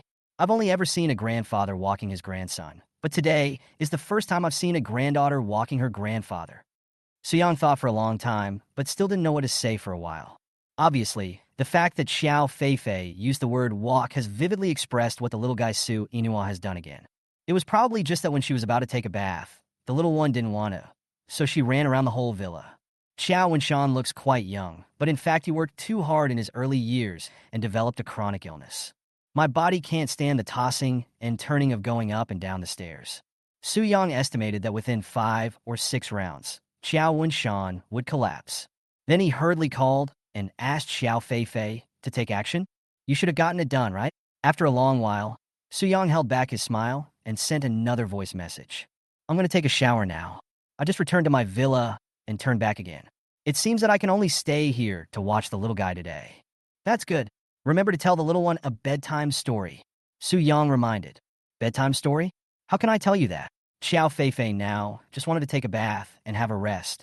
To be honest, running back and forth is more tiring than attending meetings at work. This is because Su Yang usually takes care of the little boy Su Inua. If he really had to take care of him every day, the painful feeling would be too unbearable to imagine. It's okay. Just tell her the story of the 3 little pigs being eaten by the big bad wolf. Also, there's the story about Little Red Riding Hood and her grandmother working together to design a plan for the little wolf in order to make a new wolfskin mattress. Soo-young kept talking seriously. Oh, and there's also the story of Cinderella having to undergo foot-cutting and bone-grinding surgery in order to fit into the prince's crystal slippers. Xiao Feifei was speechless and sent out a series of ellipsis marks. No, isn't this how Soo-young usually tells bedtime stories to the little one? What kind of fairy tale is this? No wonder the cute little guy turns evil as soon as he leaves Soo-young at night. Remember not to give the little guy ice cream. Seeing that Xiao Feifei didn't reply to the message for a long time, Soo-young sent another message. Yes, I know, but she had already eaten one while I was away. When I arrived, just now, she was negotiating with her grandfather. The little girl almost succeeded. Fortunately, I arrived in time. Good, Miss Xiao Feifei. In the villa, Xiao Feifei saw the message sent by Soo-young and put her phone aside. Why is Soo-young speaking in such a teasing tone now? If you don't know, you would think it was Feng Xiaoya. It's outrageous. Before the divorce, Soo-young didn't speak like this. Xiao Feifei looked at the bathroom in the villa. Her mother and the little boy's grandmother were bathing the little boy. Seeing the little guy's excited look, I guess there will be some fun tonight. Oh, Mr. and Mrs. Chiao, Winshan really dote on this little guy. If it were me, there would be nothing that couldn't be solved by a brain crash. If there is, then just have another brain crash. After Soo-young finished chatting with Xiao Feifei, he went straight home. Today, the little guy is not at home, and the house is especially quiet at night. Besides the faint sound of dogs barking outside the house, you can also hear the chirping of cicadas and unknown insects. This is because Soo-young now lives in the old city, which has not yet been completely replaced by concrete high-rise buildings. The electric three-wheeled vehicle was not driven out at night today and was cleaned in the afternoon. It was a rare day. Soo-young took a bath and fell asleep early. The next day, just as the sky was getting light, Soo-young got up in high spirits. Without saying anything, he drove his fancy Mi SU-7 directly to the vegetable market. When he arrived at the shop of disposable tableware owned by an old acquaintance, the other party's face instantly broke into smiles when he saw Soo-young. The god of wealth has arrived. Who wouldn't welcome him? Boss Soo, you're the one who got up early. The disposable tableware boss greeted him enthusiastically and proactively. Actually, you don't have to come here early every morning. If you want something, just give me a call and I'll deliver it to you, right? Boss, do you sell disposable milk teacups? Soo-young didn't hesitate and went straight to the point. Disposable milk teacups. The tableware store owner's eyes lit up. I was wondering why Boss Soo came in person so early today. It turns out he has started a new business. Disposable milk teacup, this is great. The volume is large and the profit is considerable. The owner of the tableware store smiled, thinking that the dog shit he stepped on last night was not in vain, and said that he would have good luck today. Boss Soo, wait a minute. I'll get you some disposable milk teacups. Okay, by the way, it'd be best to have a 500 milliliters milk tea cup. If it's too small, it's not good. Soo-young thought for a moment and added, okay, be honest with me. There's no problem giving it to me. It was obvious that the tableware store owner was a little sleepy or a little excited. Soon, as the tableware store owner walked in less than 2 minutes, he brought out several samples of milk tea cups.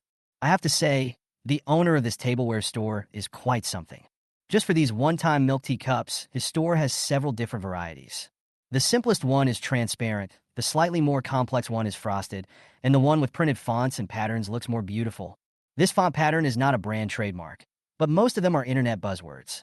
It is roughly similar to the copywriting of Jiang Dabai, for example. My belly is getting fatter, but my ideals are getting thinner. Not all questions have correct answers, and not all gatherings and separations have the best time. About love. The person who wants to see you is available 24 hours a day. For the rest of my life, I will have a cup of milk tea in you.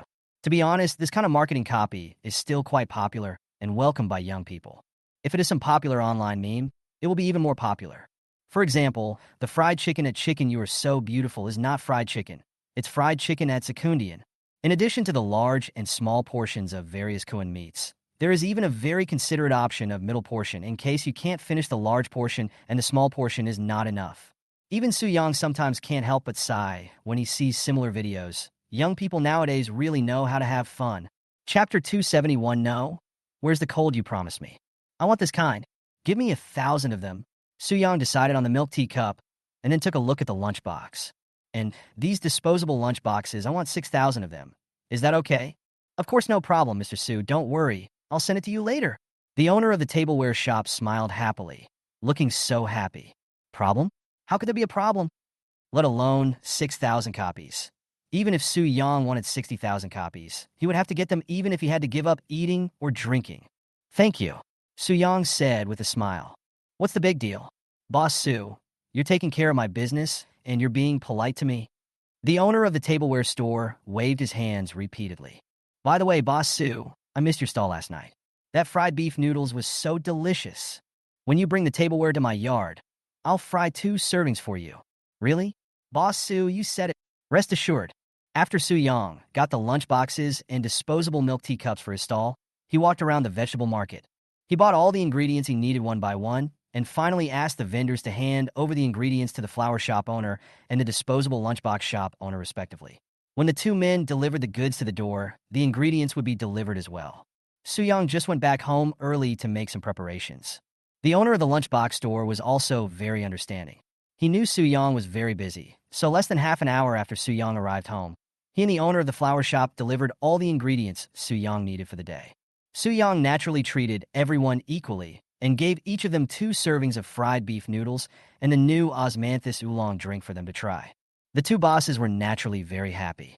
You know, the delicious food made by Boss Su is hard to get even if you queue up. After the 2 left happily, Su Yang began to prepare the ingredients for the morning stall by himself. Braised pork buns, mung bean shaved ice, fried beef noodles. They are not particularly complicated.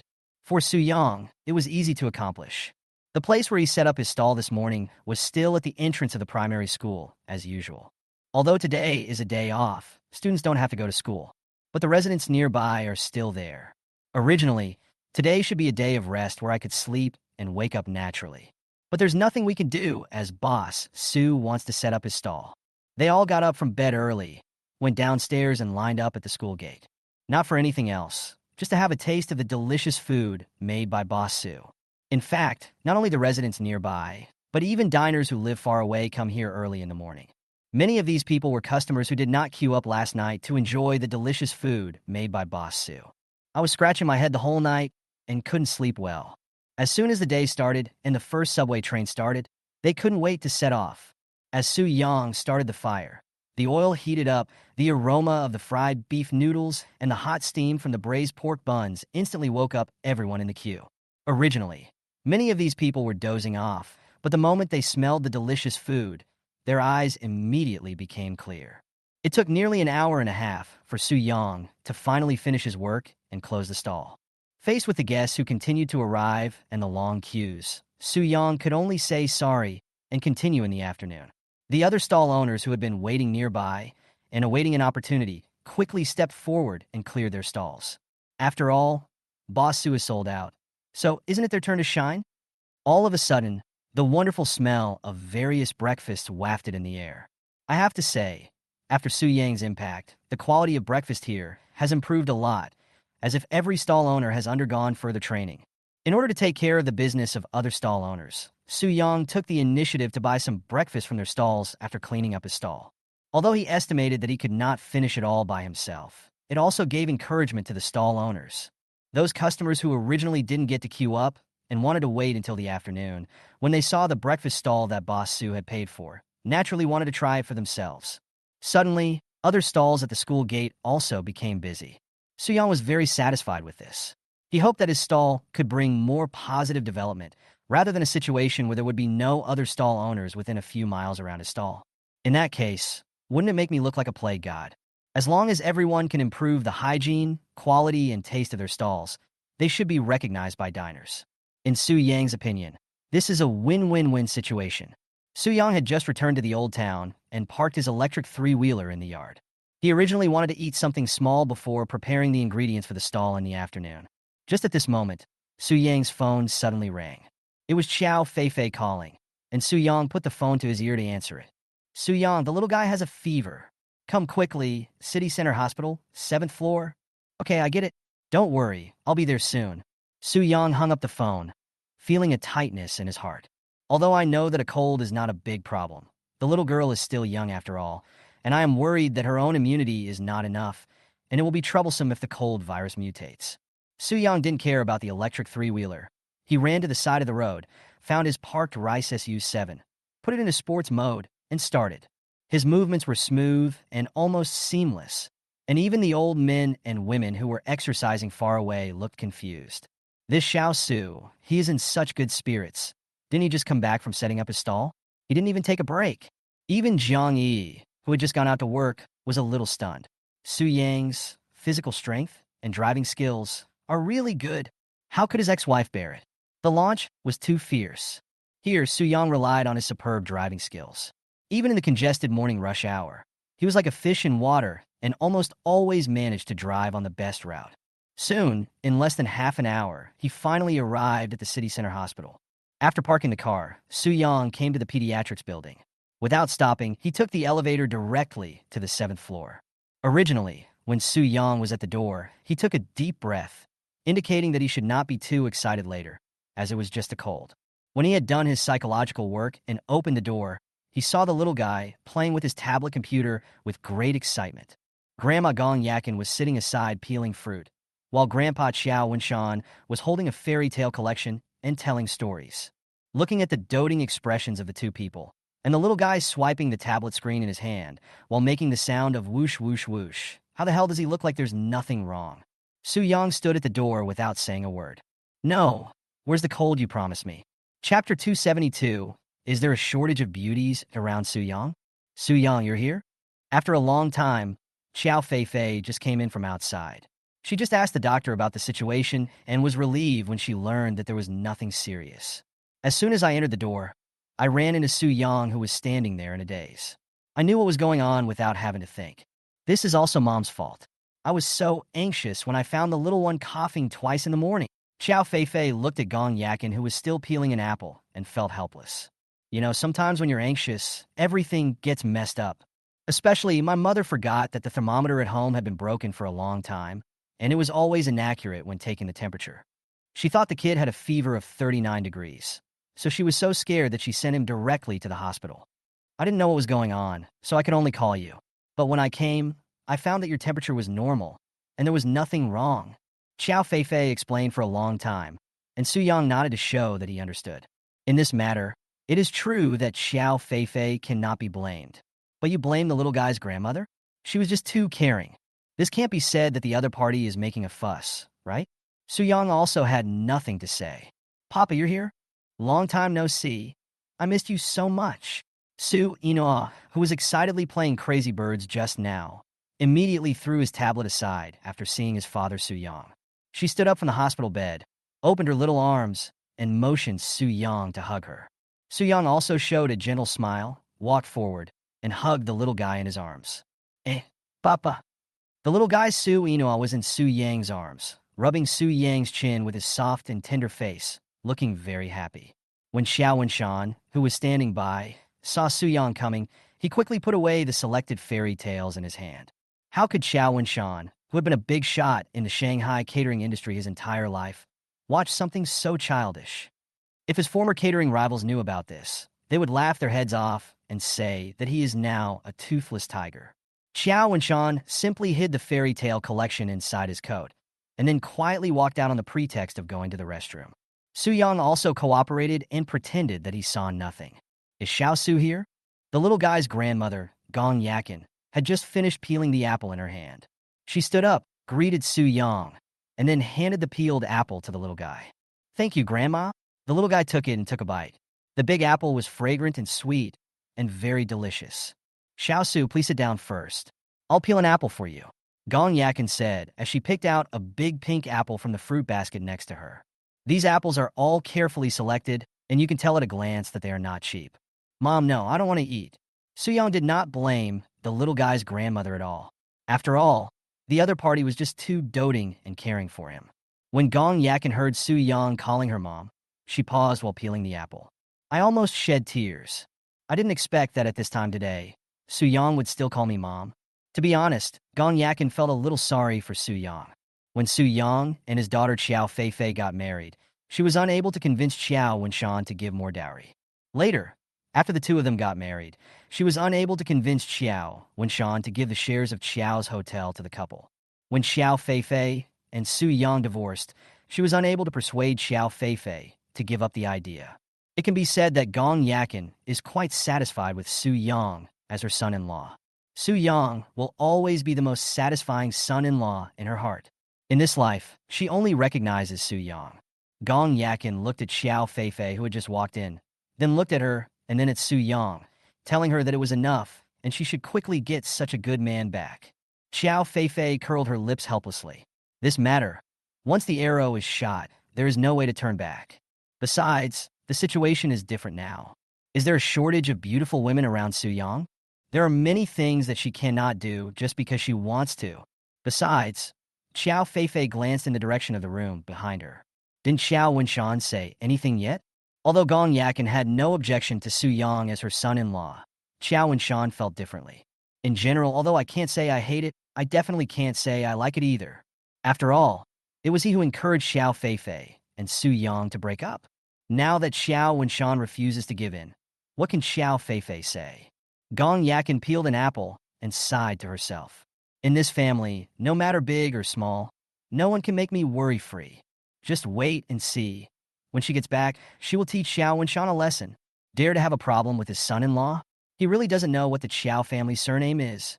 On the other side, Su Yang held the little guy in his arms, put his forehead against the little guy's forehead, and confirmed that the other party really did not have a fever. Only then did he feel relieved. Although the little guy doesn't have a fever, his throat is a little inflamed. Xiao Feifei looked at Su Yang and continued. It shouldn't be a big problem. The doctor just drew blood and took an x-ray. I've already told him to bring the results over as soon as they come out. Okay, thank you. The expression on Su Yang's face didn't change much. As long as the little guy was fine, everything was fine. Papa, I will tell you a secret. The little guy leaned close to Su Yang's ear and spoke in a mysterious low voice. I heard that if I can drink the milk tea made by Papa, my cough will get better immediately. Seeing that the little guy was obviously not feeling well and was still greedy, Su Yang was ready to raise his hand and smash his head. But think about it. The little guy is not feeling well after all, and Grandma Gong Yakin is still here. If she saw me giving the baby, whom I dote on, to the apple of my eye a lesson, I guess her impression of me would change completely. After thinking about it, Su Yang decided to let the little guy go this time, but he would keep it in the account. Next time, if the little guy is greedy again, I will punish him twice as much. At this moment, the little guy obviously didn't realize the seriousness of the problem and thought that Su Yang was really seriously considering making milk tea for him.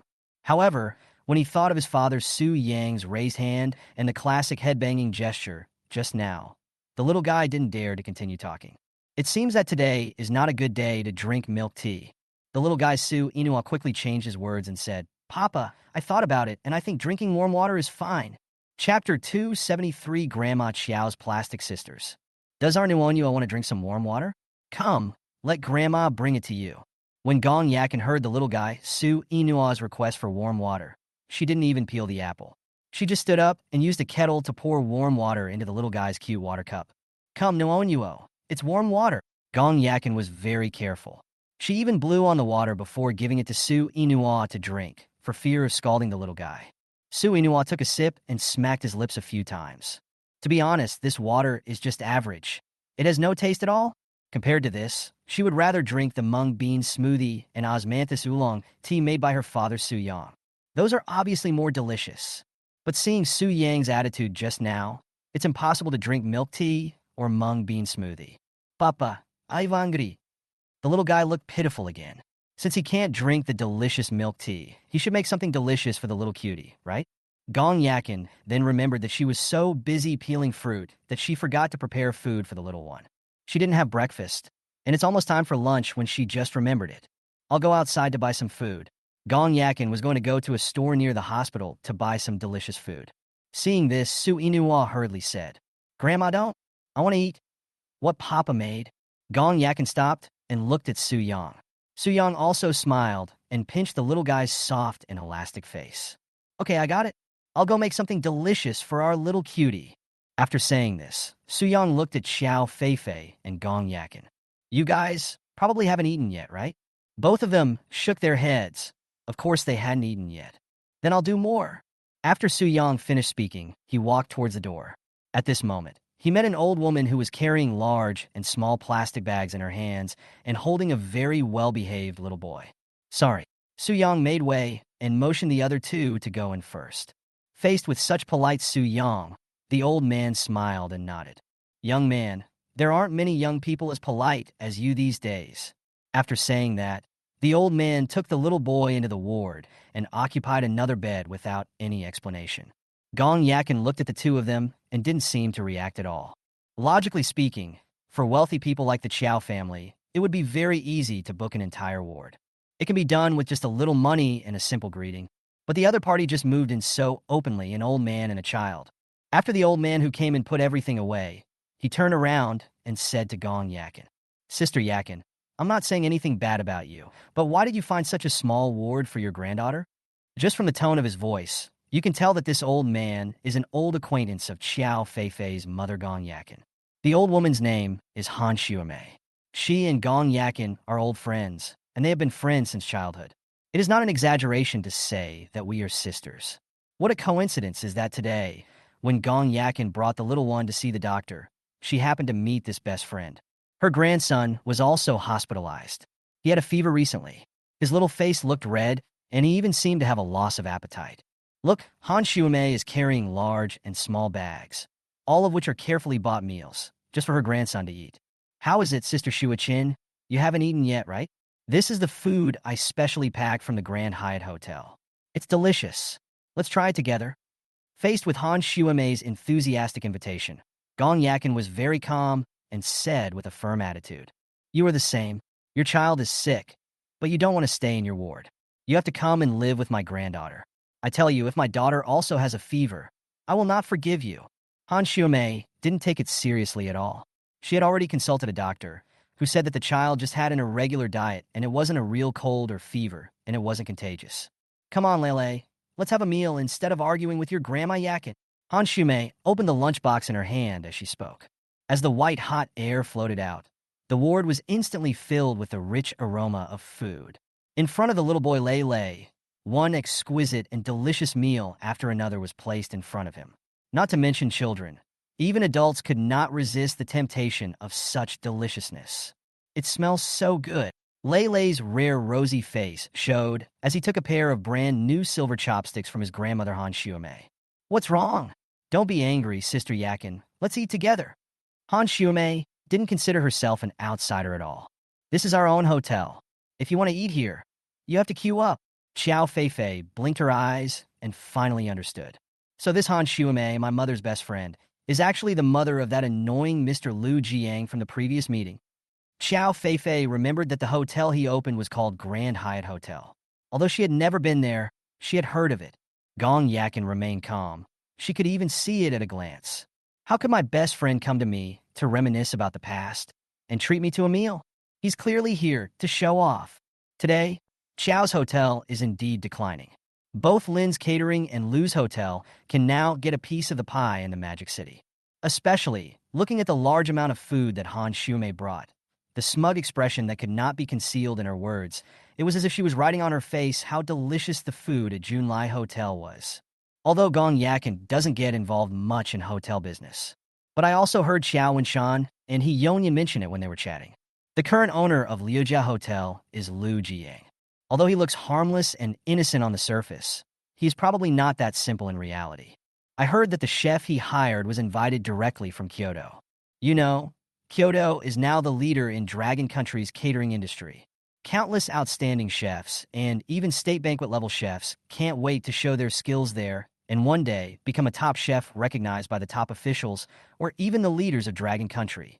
In such an environment, Lu Jiang was able to constantly invite all these chefs from Kyoto to the Magic City. It must be said that he really had some skills. You know, many things can't be solved simply by having money. According to Xiao Wenshan and He Yonyan's guess, there should be considerable strength and background behind Lu Jiang. How is it? Come and have a bite. We have been sisters for so many years. Han Xuemei showed off her smug expression while speaking, without any concealment. It is obvious that Gong Yakin and Han Xuemei, to put it bluntly, are probably just a pair of fake sisters. No need. Our food is on the way. Gong Yakin's face was cold, without any expression. Chapter 274. Little girl, listen to me, my son. When Han Xuemei saw Gong Yakin's cold face, she couldn't help but feel secretly happy. She continued with slightly provocative words. You really don't want to eat anything? I really prepared a lot. Look at this braised chicken nugget.